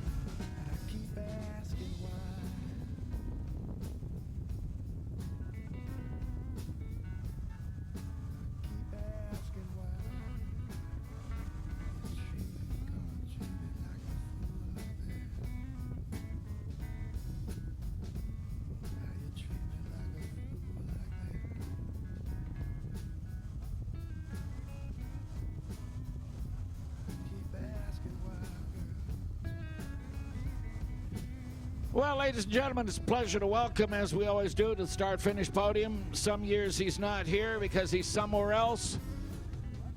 But he's been around bicycles and the bicycle world for a very long time. Once a developmental rider at one point in time, riding in the Masters, representing this country. This is John Tolkamp, who's the president of Canadian Cycling Canada Cyclisme. Cycling Canada Cyclisme. John Tolkamp, you have a smile a mile wide on your face because yesterday and today has been a phenomenal day for Canada at the Pan Am Games. Yeah, we've done amazingly well. Yesterday Tori Nahag won gold in BMX, and today was a massive day from our mountain bike team. We took gold both in the men's and women's, and Emily Batty gold in women's, Raphael Gagne gold in the men's mountain bike, and then Catherine Pendrell, current reigning world champion, was silver as well. So 3 medals for Canada today alone. 3 for cycling alone today. So yeah, I had a very happy call from the president of the Canadian Olympic Committee again this morning about the results and how we're really helping lead the whole team there in Toronto. So he's not standing here, but for those of you that have been around the sport for a little while, or maybe you've been regularly watching bicycle racing in Canada, and maybe you were watching as Brian Walt won a silver for Canada on the Velodrome. I can still remember, but John Tolkamp, Velodrome coming up, an unbelievable sports facility built in Milton, Ontario. Big deal for Canada. Yeah, it's Milton is a bedroom community of Toronto, and we couldn't be happier with the facility there. It's a world-class facility. Like I explained, it's $50 million facility. It's a community center for the town of Milton, and it's our new home for our national track cycling program, and we're expecting great things coming out of there. Because if you don't have the facility to train on, if you don't have the ability for your athletes to ride every day, to train hard, it becomes a whole lot easier or a whole lot harder to develop. Well, what we've been doing is we've been sending our national team down to the only other 250 indoor world-class velodrome in North America in California. And our national team's been basically based out of Central California up until this past year. That's expensive. It's expensive, and you know what? We can't develop the riders that are around as well. That's what to me is most exciting. Is this velodrome is situated in a growing community. I look at the families, the young kids that are just circling that velodrome, and we've got a huge talent pool. You know, the 5 million folks that are in the GTA are part of that talent pool now, and that's just going to add to the strength of the program we've got coming. Talk to me very quickly about what's going on the road. Road-wise, actually we're working really hard at qualifying riders, both for the upcoming World Championships that are in Richmond, Virginia this year, actually North America for the first time in a long time. It looks like we got a good contingent of U23 senior men. And as they go by, put your hands together.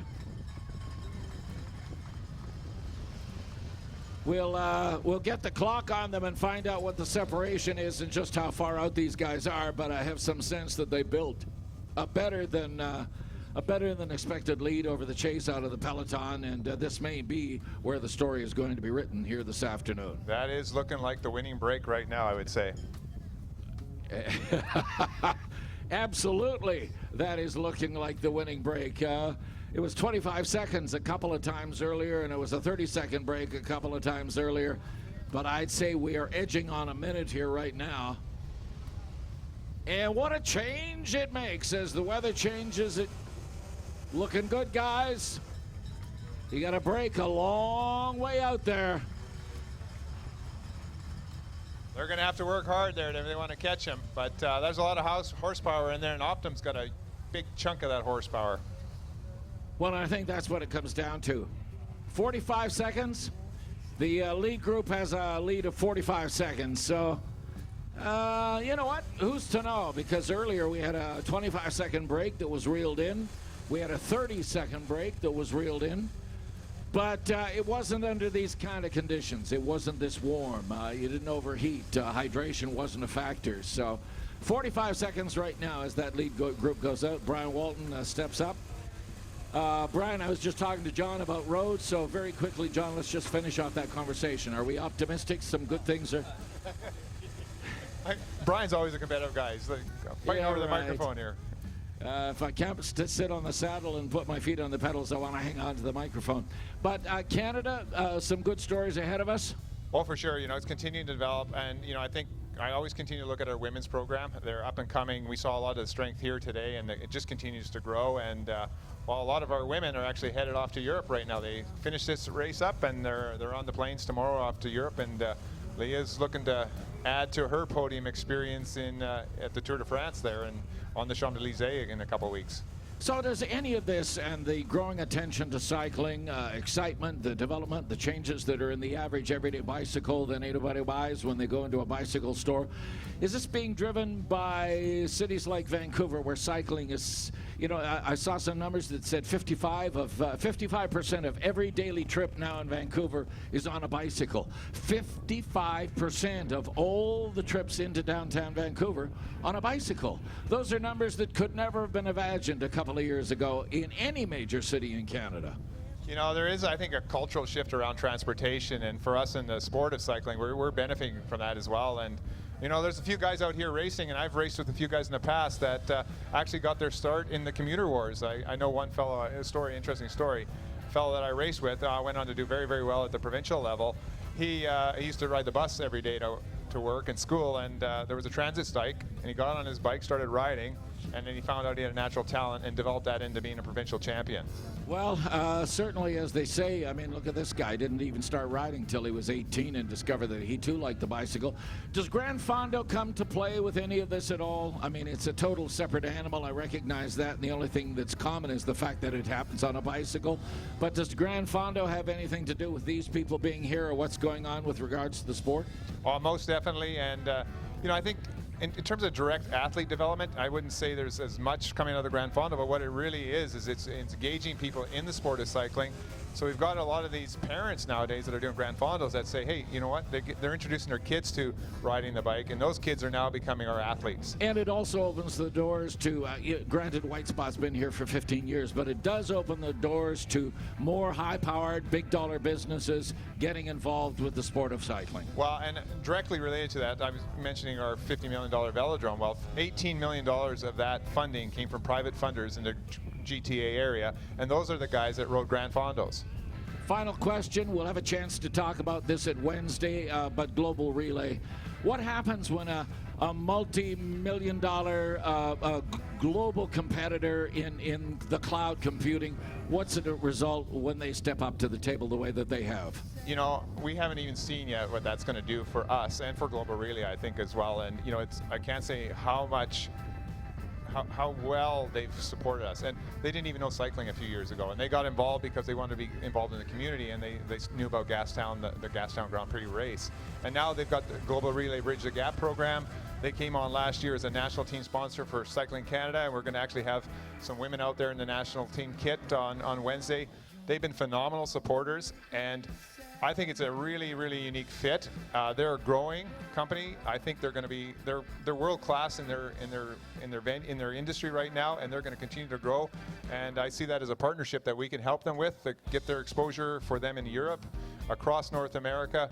And as they grow, and I hope that we can continue to grow along with them. Well, I don't know if they knocked on your door or you knocked on theirs, but whatever, it was a marriage made in heaven, and cycling in this country has never been in such a good shape because of Global Relay. And congratulations to you for your work as you continue to push cycling in Canada. Thank you so much. No, I love it, passionate about it. And again, thanks to the Delta community for their support, for the city of Delta, the whole community, for everybody coming out. This is a phenomenal event. Again, it's stepped up.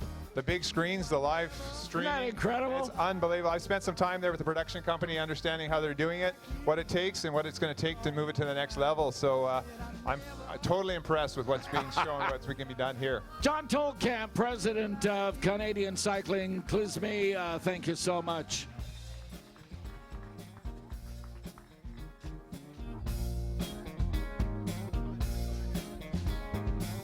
My girl's just so sweet. I never thought I would ever meet, but now it's you I can't live without. If you ever left, I'd be down and out. But you know I never thought I would find a girl like you I could call on mine. I said I never thought I would find a girl like you I could call on mine, call on mine.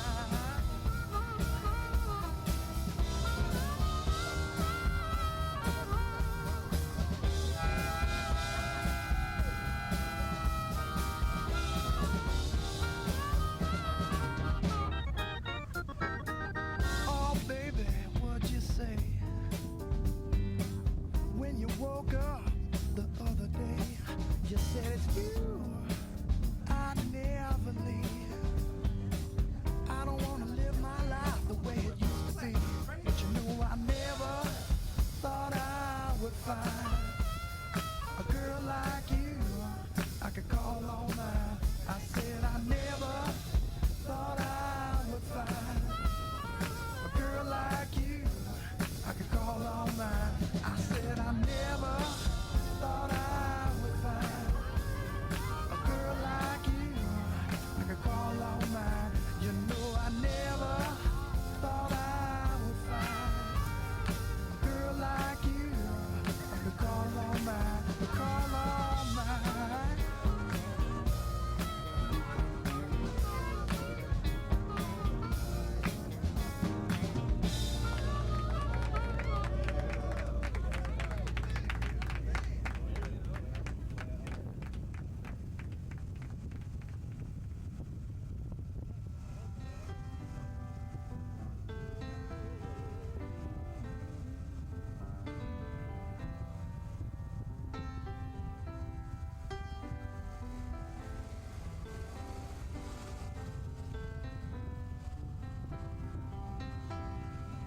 Six in the morning and not a place to go. My mind is a running, but I don't know when to speed up, even slow down. This road here laughs at me like I'm a clown. But you got to go around the world that's around you, or go out on the streets that's around you. One day we'll all be tired. Well, here comes the field, escorted by motorcycles from the Corporation of Delta. When they come by, they're going to see 3 to go, 3 laps to go. So it hasn't taken long to whittle it away here in the afternoon sunshine on this Sunday.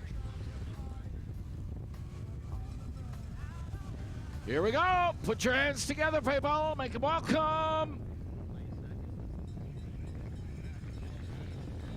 3 to go, gentlemen, 3 to go, 3 to go.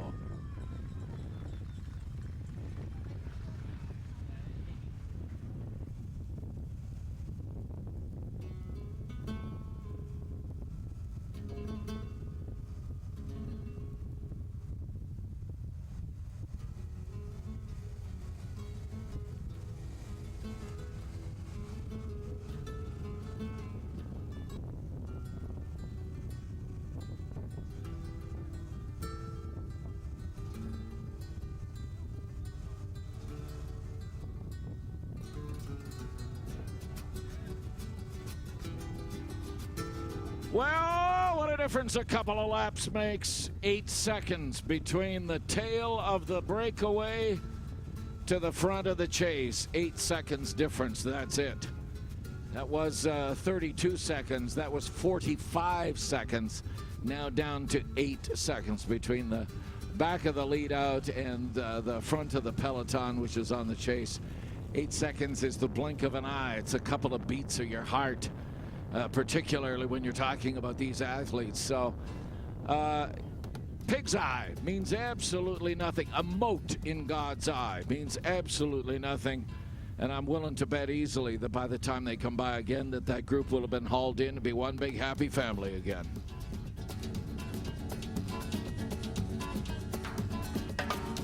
Ese amor llega sin esta manera, no tiene la culpa.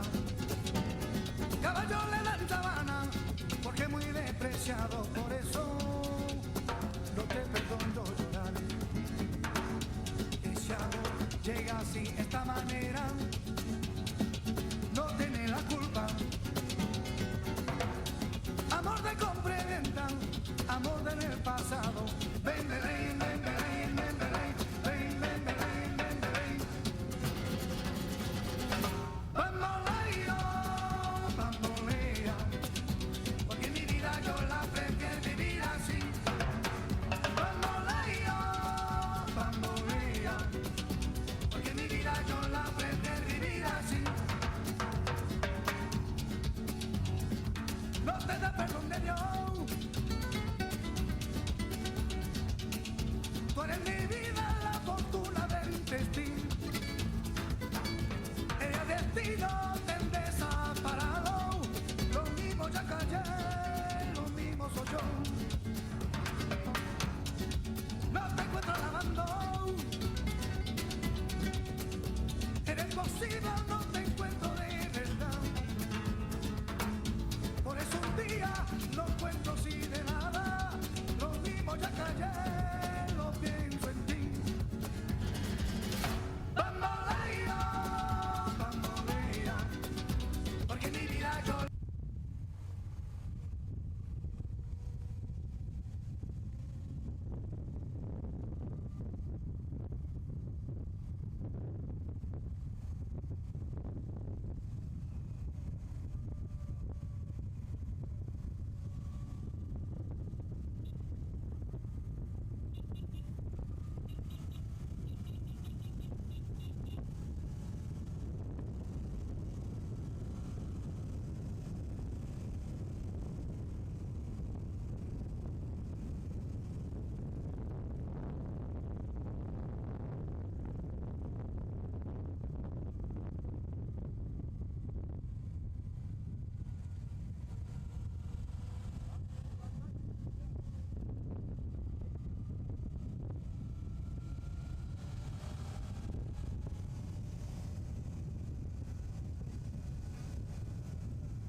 That's rider number 22, Travis Samuel from H&R Block. This is just off the front here, seeing 2 laps to go. So we're down to 26 kilometers. H&R Block putting in a nice little effort here towards the end of the race.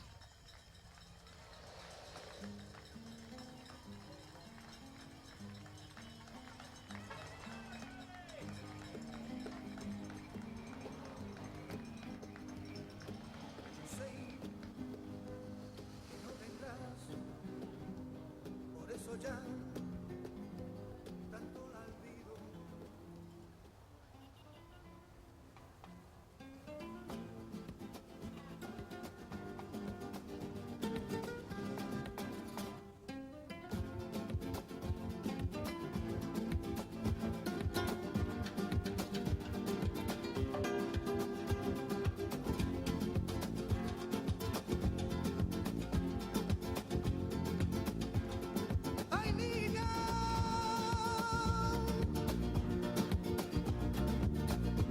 no te encuentro solita por la calle.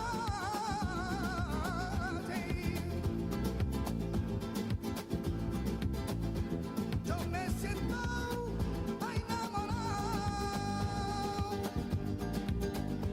Yo me siento ay triste solo. Yo vi, yo veo, cada día yo te quiero más. Yo vi, cada día yo te quiero más. Yo vi, cada día yo te quiero más. Yo vi, cada día yo te quiero más. Yo vi, cada día yo te quiero más. Yo vi, cada día yo te quiero más.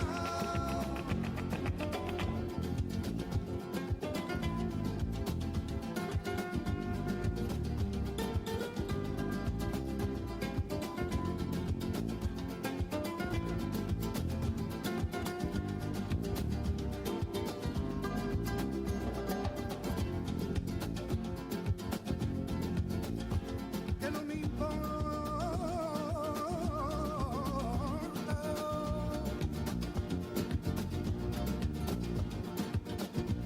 que la distancia ya no separe.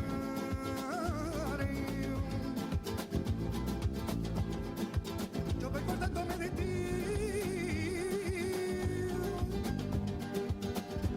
Que no me digan, ay, Paraguay, ay, ay, ay. Yo vi, yo veo, cada día yo te quiero más.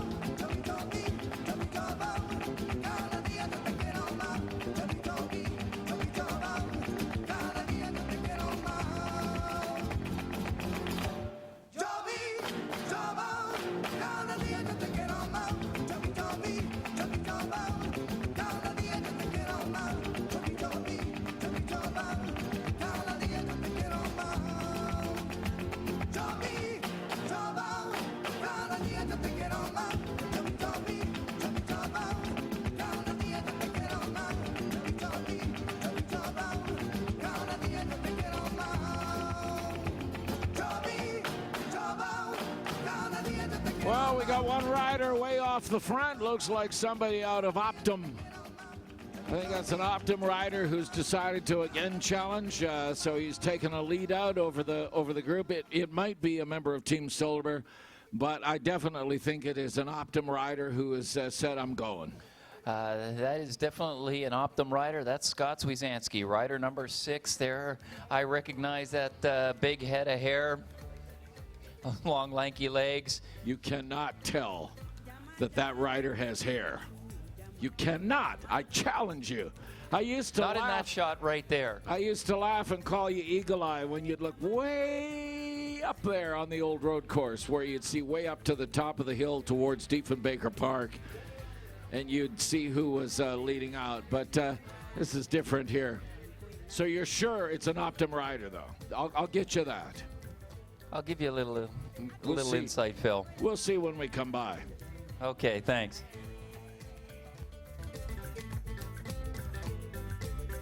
Llevarte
Est-ce que ça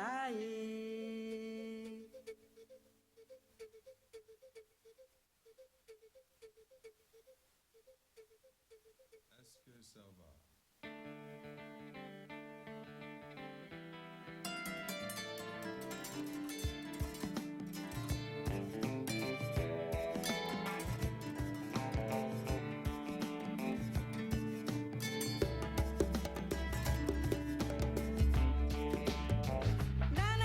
Well, here we go. As the lead motos come by, 3 riders away on the front. Team Silver.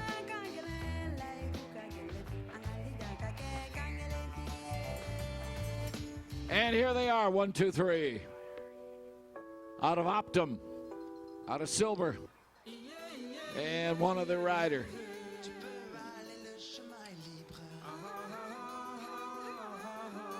Put your hands together, folks. Let them know you're here. Hey, boys. That's rider number 1, Jesse Anthony.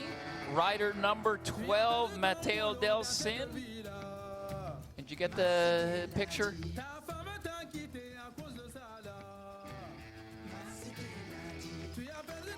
Whoa! 21 and 74. Rider 21, Adam DeVos. 74, Tobin Ortenblad. Talking between them and saying, come on, let's go get those guys. 17 seconds. Up from 8. It was 8 seconds between the end of the break and the chase of the Peloton. It's now 17 seconds difference. We have Team Silver. We have Optum in the breakaway. Jesse Anthony, he won this race last year. Oh, he's very familiar with this course. And we've got to get the number of that last member of the breakaway. We will get the number and then try to compute. When they come by, they saw they've got 1.5 to go.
Amadou, K9.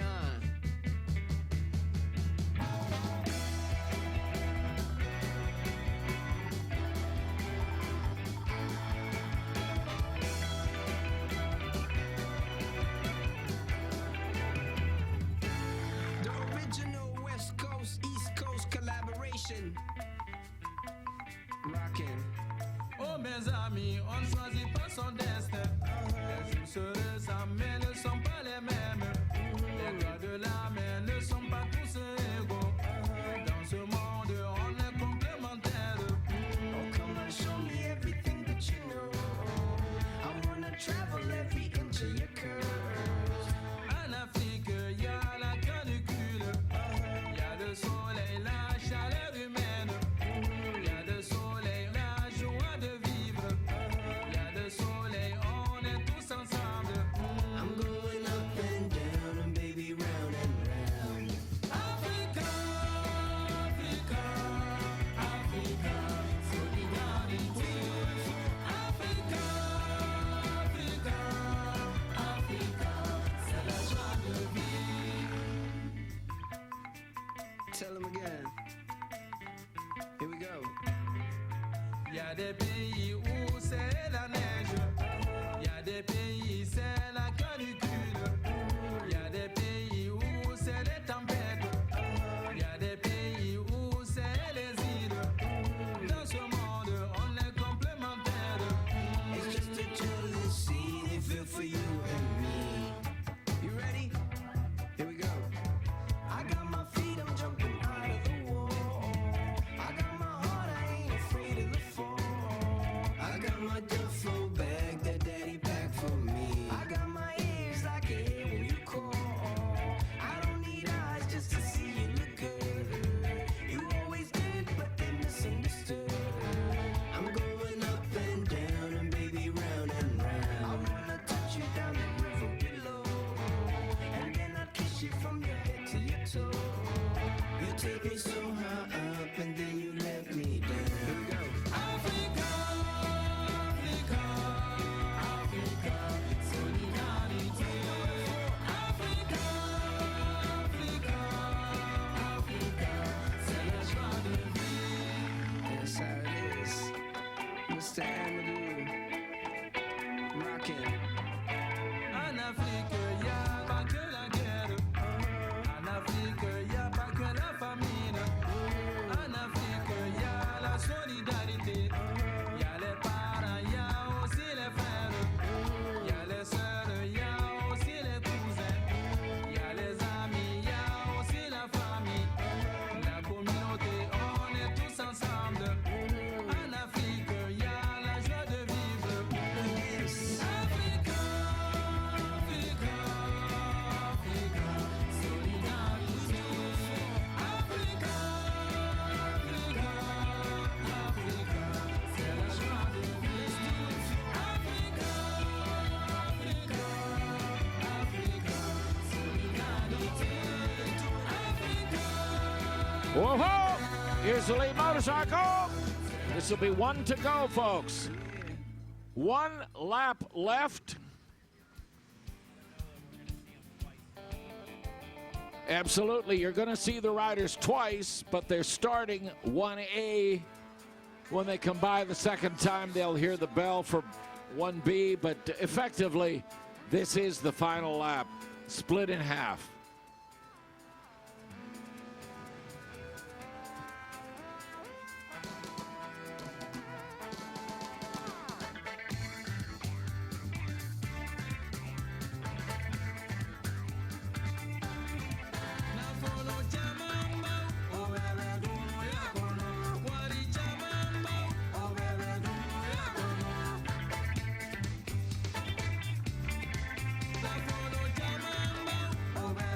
Here we go. 3 riders away. Jack Burke, Jesse Anthony from Optum, and Silver's Matteo Delsin. 1 lap to go for those 3.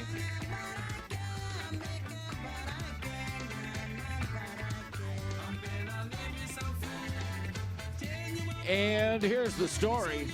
How far out are they? How much time have they built up?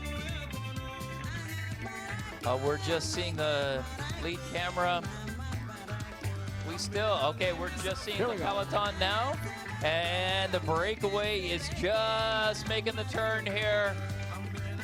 So it looks to me like H&R Block, elbows, California Giant all on the front here right now, chasing frantically.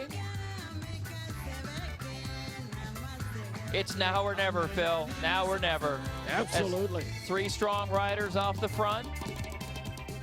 Over 30 seconds? 37 seconds. 37 seconds between the 3 riders on the break and the Peloton. 37 seconds.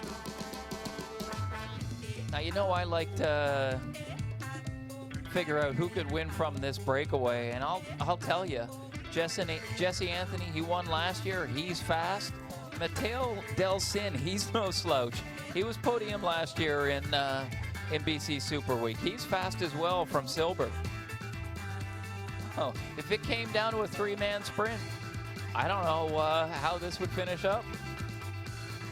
So, whoa. So you're suggesting that the 3 riders are on this break, 37 seconds out, if they can stay away for the lap, so that with 1 to go, they will stay as a group of 3, or are you suggesting that somebody is going to put the charge on and say, I'm going away to guarantee that I've got the win?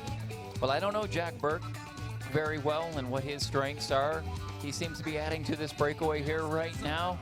I know I try to be the spoiler and have Silver and Optum watching each other and try to sneak away from these 2 very fast finishers, but it'll be interesting to see. They weren't exactly born yesterday, these 2. They're experienced. They know exactly what's going on. Jesse Anthony, said he won last year. He's not letting this race just kind of sneak up the road, that's for sure. Absolutely. Going to be good. Going to be a great finish here as we are on the final lap.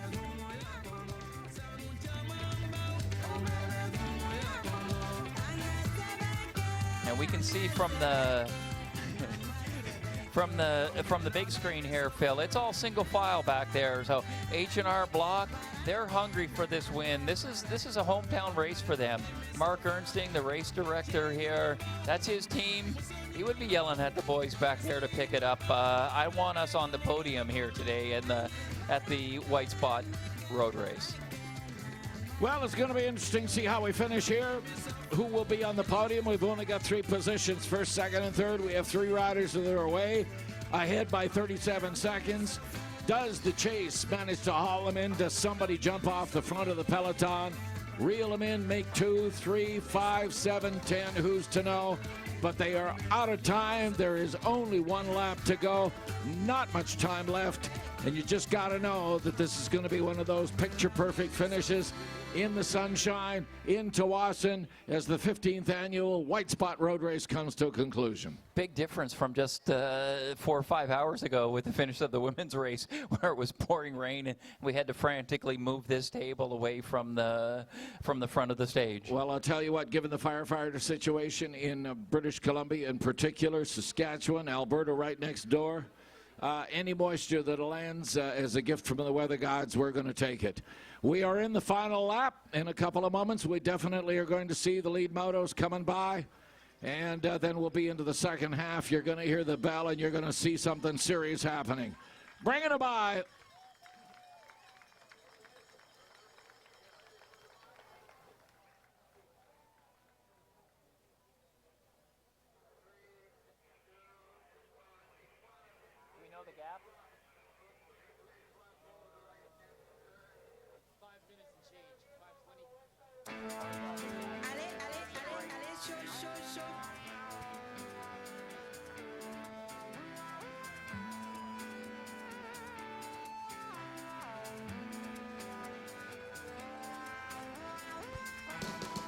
'84. Grant Kunitz, United States.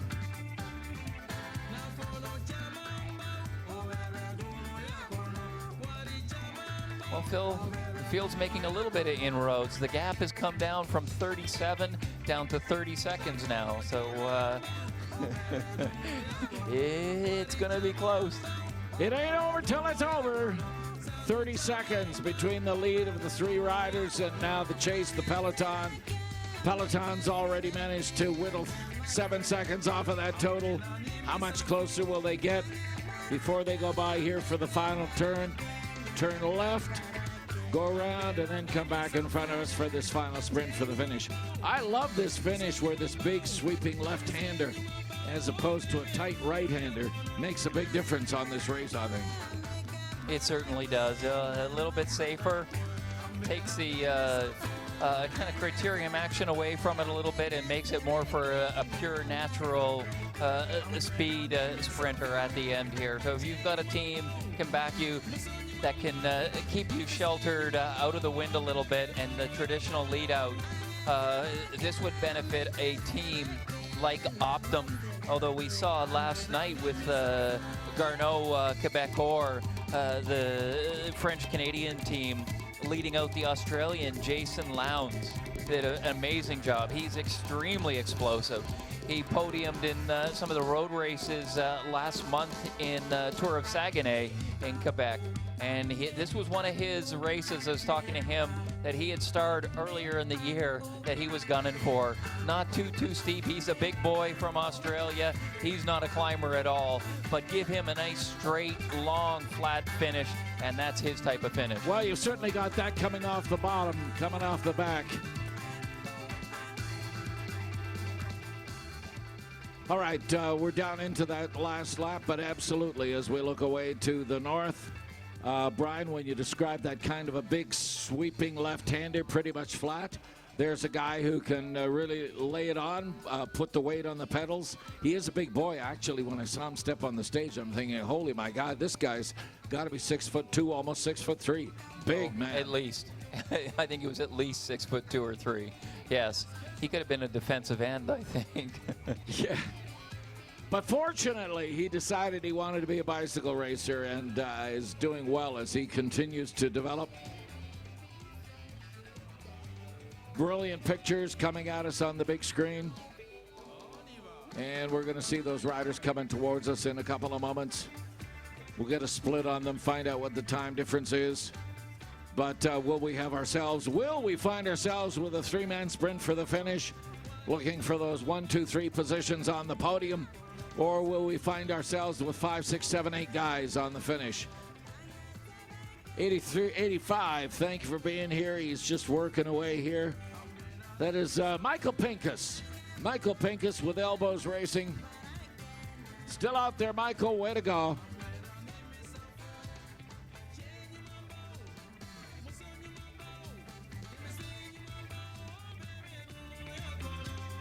Here come the lead motorbikes. We can see them through the trees.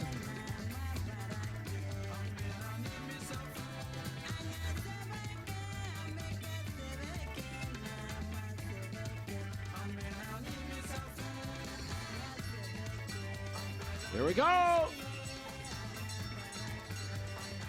Bell up.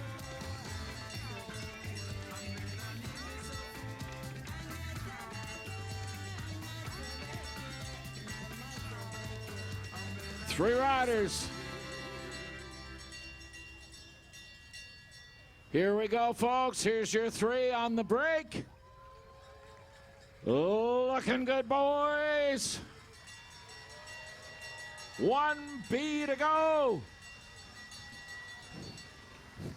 It's going to be really close because it was a big difference in speed between the breakaway and the lead field here coming through here right now. They're single file. They're strung out. Look at those green helmets on the front. 1, 2, 3, 4. Garneau Quebecor looking after Jason Lowndes. Impressive. This is nice to see. Good Canadian team taking it to the American Pro teams here right now and Canadian Pro team.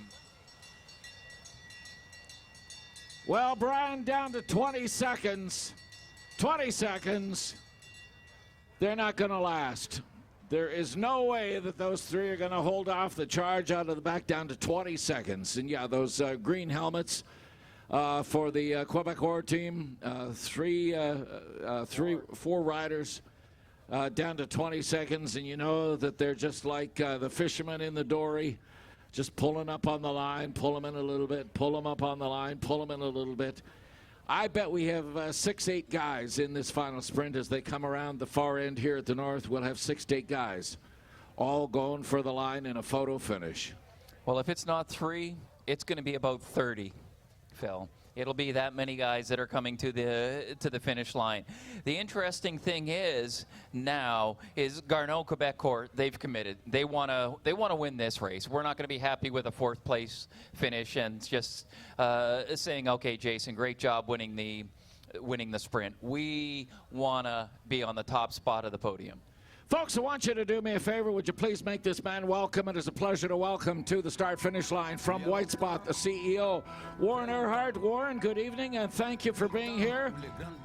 We thank you for your sponsorship. Warren, another great race, another great story being written. Some time ago, you brought White Spot into the road race as the 3rd leg of the Tour de Delta. No regrets for you.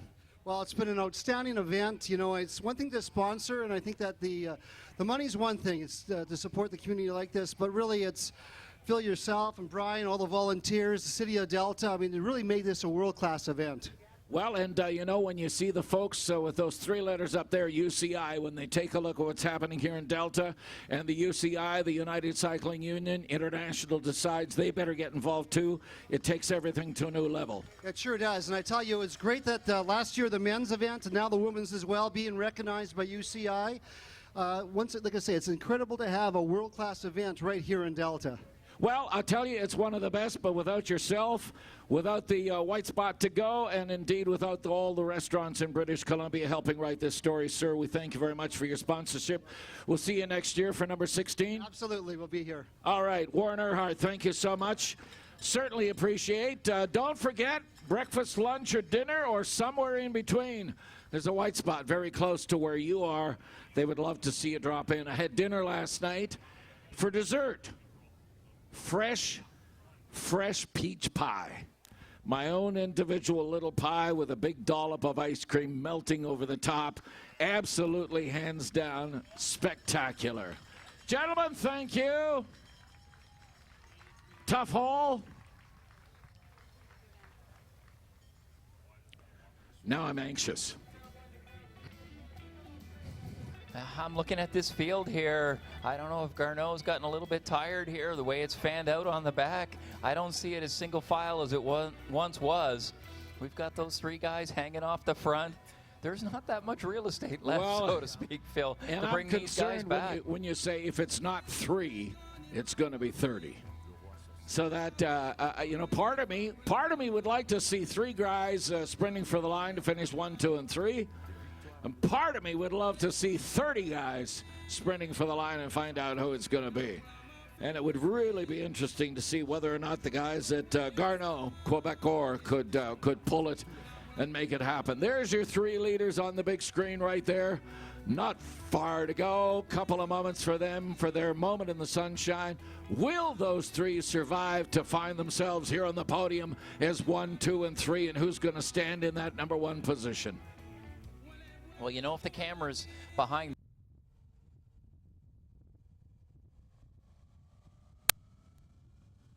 I mean, we're well under 5 kilometers to go to the finish line. We're going to be seeing the lead motos coming through at any time. They're working well together. Jack Burke from Team NCCH. He's got to be ecstatic. There he goes. He's picking it up a little bit. Jack Burke on the back there, just hanging on for dear life. Team Optim, Matteo Delsin, no problem at all. Talking about that pickup and speed by Jesse Anthony there right now. Matteo's not letting him sneak away at all. You can see here they've all gotten rid of their water bottles as well. They're looking for any bit of an advantage. I don't want to carry that extra weight there right now. They've had their last drink. They've thrown their bottles away. At least those the 2 pros on the front. Take a little wider shot for him so he gets a little. I have to thank you for that. I have to thank you. I've been watching the tour, and I watch these guys just before they get to the line. They have a drink, and then they heave the bottle out. And I found myself saying, how nice of those guys throwing souvenirs off to the kids in the neighborhood. seriously, does a water bottle or a couple of water bottles create enough drag and enough weight that it makes a difference? At this level, any little advantage that they can have is going to benefit them. That's something that they don't have to carry to the line. So yes, getting rid of that bottle, that 1 pound extra that could potentially help with their acceleration or hurt with their acceleration. So yes. And you can see it's the two pros on the front right now that know exactly what to do. Brian Walton, I have hung around you every year. We have the opportunity to do this, and every once in a while you give me another tiny little piece of the story, another tiny little piece of information. A new one for me, but I end today, and I'll thank you. I'll just go away a little bit richer. Oh, here we go! These guys are going to stay away. We are moments away! There we go. This is going to happen quickly, people. This is not going to give any quarter. These three. We've got a rider down there again in that same spot.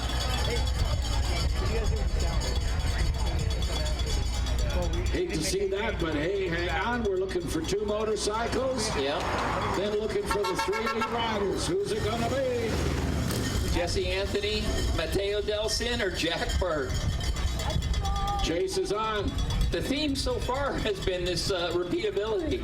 We've seen it in North Delta. We've seen it in Ladner. Absolutely. Are we going to see it again here this afternoon at the White Spot Road Race? 3 riders. What will the finish be for the 15th annual? Who's going to stand at the top of the podium as number 1? Who's going to stand for number 2? And who will be number 3? Here comes the lead motorcycles. Coming at us, that orange Oh, I see a lot of helmets here right now. Oh, it's all back together. No! Ryan Anderson, Eric Young, and it is Eric Young, Ryan Anderson. 1-2 for Optum. 1-2 for Optum. What a finish. And Jesse Anthony was way back. He did his job. He allowed Optum to sit in there. Come on again. I had a feeling with Eric Young there. He looked up at me and he had this angry look at his eyes with about 3 laps to go. I gotta tell you, people, we heard it start down there as those folks at the far end could see away to the north. Suddenly you were hearing the noise, and it was as your eyes could see, and you could see what had happened. There was this wall of sound that was coming at us. What a moment! Thank you, gentlemen. What a great day for us. We appreciate so much. Thank you, thank you.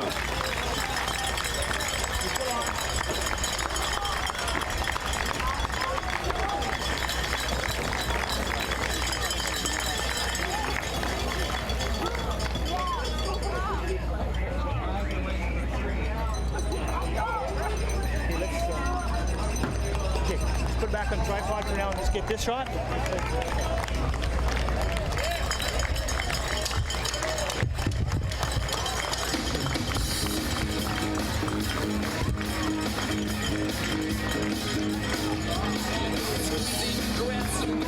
Hopefully we can get Eric Young, Ryan Anderson up to the stage.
place finisher with me. Distinctive orange jersey. It's not silver. It's not Optum. DEC Express. Great job today. Thank you. It's a great race. Fantastic teamwork. You had your teammate in the break just before that. I mean, it was looking good for almost a sure thing for a podium finish there with Jack up the road. Yeah, I was kind of looking forward to seeing him on the podium possibly, and unfortunately we just caught him about 20 or 200 meters to the line. So he put in a great effort, and unfortunately couldn't take it to the line, but at least we had some result, I guess. So you're back there in the field going, well, I kind of know I need to sprint, but my teammate is hanging off the front. How does that come about? How does that play? Did you have teammates that were looking after you right towards the end and just say, look, stay back, keep me out of the wind, give me that shot? You know, how are you quarterbacking these guys? So Isaac LeBlanc was really helping me out in the last, just this part of the loop, the shorter half, I guess you could say. And he brought me up to the front and helped me get to where I needed to be, and just worked out really well. Best result today? Yeah, for sure this season. Where are you off to next after BC Super Week? Just back home doing some local races, and then we'll see what happens from there. Well, congratulations, fantastic job. We'll see you up on the podium in a few minutes. Third place, Brandon Etzel. Nicely done, Brandon. We can get Eric Young, Ryan Anderson.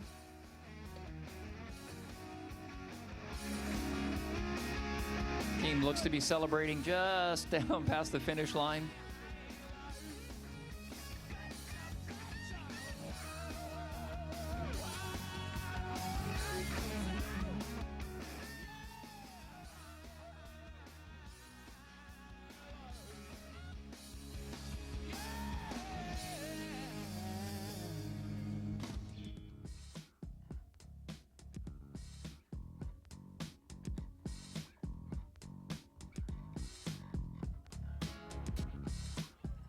Eric Young, if we get you to come down to the start-finish line, please. Ryan Anderson.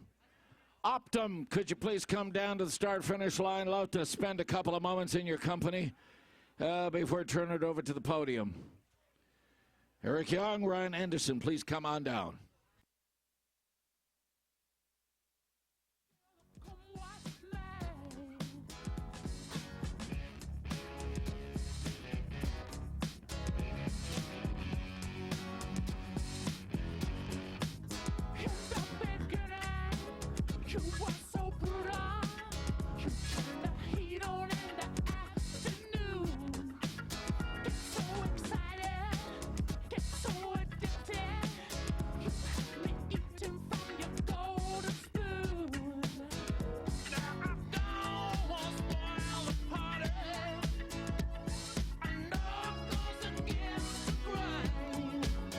Eric Young, Ryan Anderson, we can get you down here.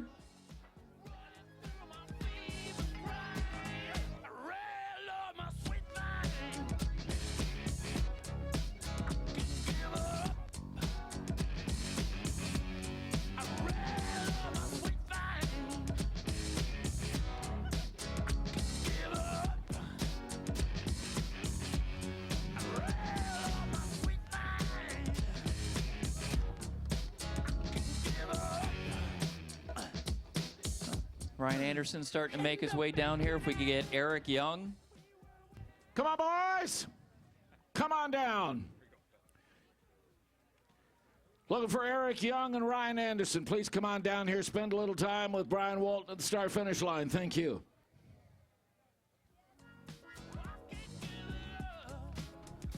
It's about time. Good job. Great job. Eric, I want to say you made that look easy. You had a good 3 or 4 bike lengths at the end there. Well, I did a great job sitting in. The team did everything else for me. I didn't really follow any moves the entire day. Just conserved and then kind of just gambled on it coming together. We had guys in every move, so you know if it had something had stayed away, we would have been fine. Even just in that last little breakaway that was caught in the last kilometer, we had Jesse in there. So The team did a great job covering everything the whole day, and then Randy and I and Will Routley at the end, just in the last kilometer, took the lead, and I just went before the turn because I knew it was pretty short from that last turn, just the last bend in the road, and yeah, got the clearance through there, and then was able to hold it. So. It does sound funny when you get to say, oh, I sat in all day and then won at the end, but that's the job of a sprinter. You do need those nerves of steel. You do need to be patient and conserve that energy for the end and have trust in your teammates. And you saw that today. I mean, you had the strong, questionably maybe the strongest team out there with Jesse at the end. You've got a great sprinter, and then you and Ryan coming through 1-2. Yeah, it's, I mean, awesome. We've done well at this race before. It's a really good one to prepare for the late season races. So we're really happy to go 1-2 again. It's awesome. Now you say a late season races. Now I bet you're probably going up to altitude here pretty soon to prepare for the top international races that'll be taking place in Utah and Colorado. Yeah, I'm gonna stick around for Gastown. It's one of my favorite crits, and then we're heading back to Colorado. We've got Tour Utah, Tour Colorado, and then coming back to Canada for the Tour of Alberta. So. Well, you've got a full schedule then to finish off the season. Best of luck. Thank you very much. Brandon Etzel, attention. We need you here to the stairs to the back of the podium, please. Brandon Etzel, would you please come forward? Just need to make sure that you're going to be here. Brandon Etzel, we need you to present third place, but also have the other award as well. Brandon Etzel, please come forward. The future with my fingernails, but now I live in fear.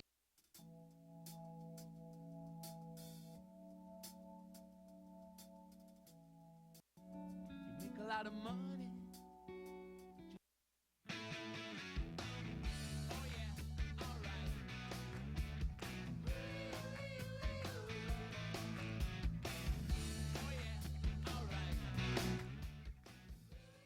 All right, ladies and gentlemen, it is time to present the top awards here for the 15th annual White Spot Delta Road Race, the third stop in the Tour de Delta. The first award that we're going to present is the Young Rider, Best Young Rider. Would you please welcome to the podium, Road for NCCH, please welcome Brandon Etzel. Brandon Etzel, 161, please come to the podium.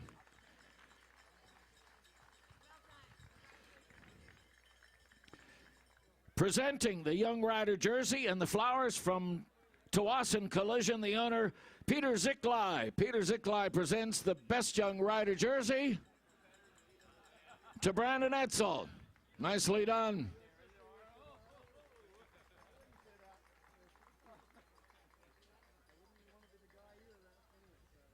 Jerseys never look better. Brandon, nicely done. Brandon Etzel, ladies and gentlemen, Young Rider. Peter Zickley, we certainly appreciate your support and thank you very much for being here for us.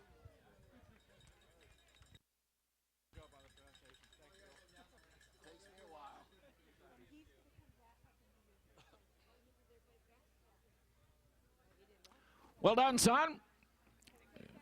Shuck the jersey, because you're going to have to make a change here quickly.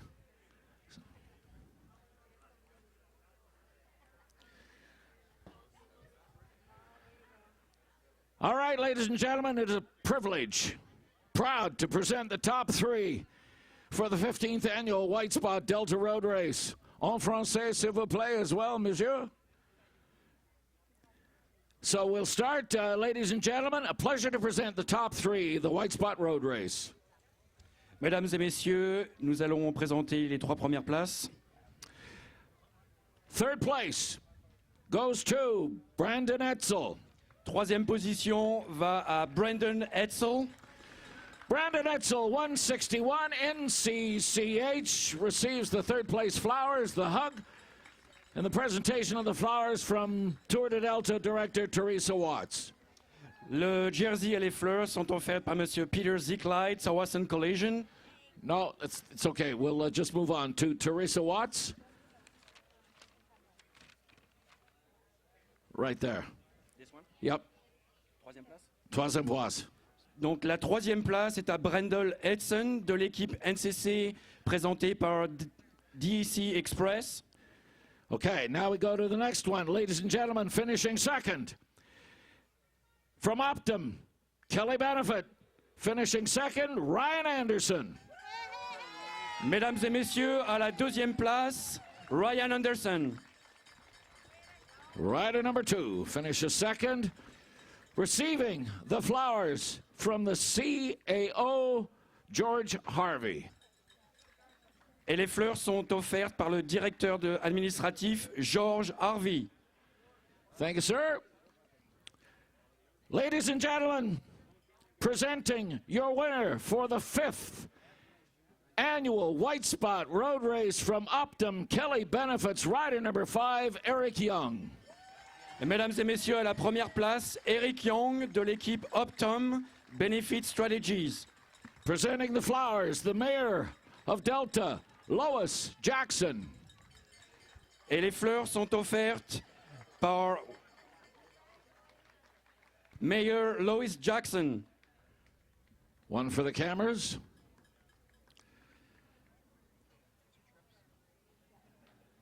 And now, ladies and gentlemen, a pleasure, if you would, Madam Mayor.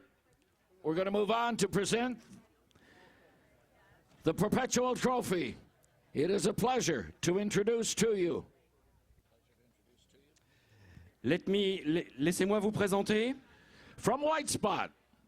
De White Spot. President and CEO Warren Earhart. Le président Warren Earhart.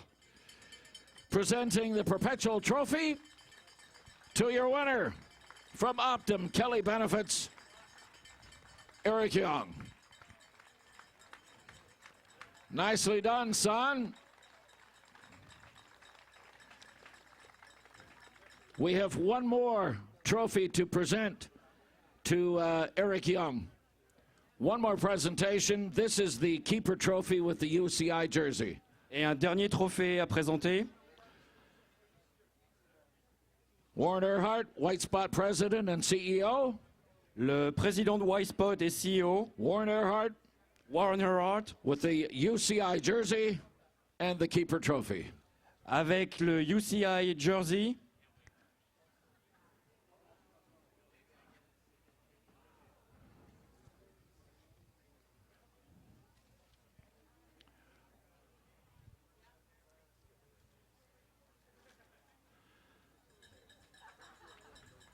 Congratulations. Félicitations. Nicely done.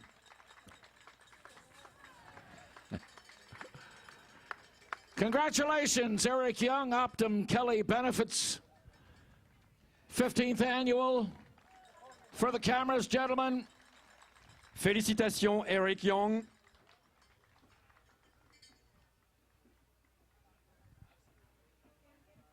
Well done, gentlemen. Looking fabulous. What a great finish. Ladies and gentlemen, we thank you. Merci beaucoup, mesdames et messieurs. We want to thank the Tour de Delta volunteers. We want to thank the sponsors. We want to thank the merchandisers. Most of all, thank you for being here this afternoon. Hope you've had a great time. Warren Earhart has already indicated there will be a 16th Tour de Delta road race. We'll see you 1 year from now right here in the sunshine. Merci beaucoup d'avoir été là aujourd'hui et on espère vous voir ici l'année prochaine. En français, s'il vous plaît. Thank you. Thanks.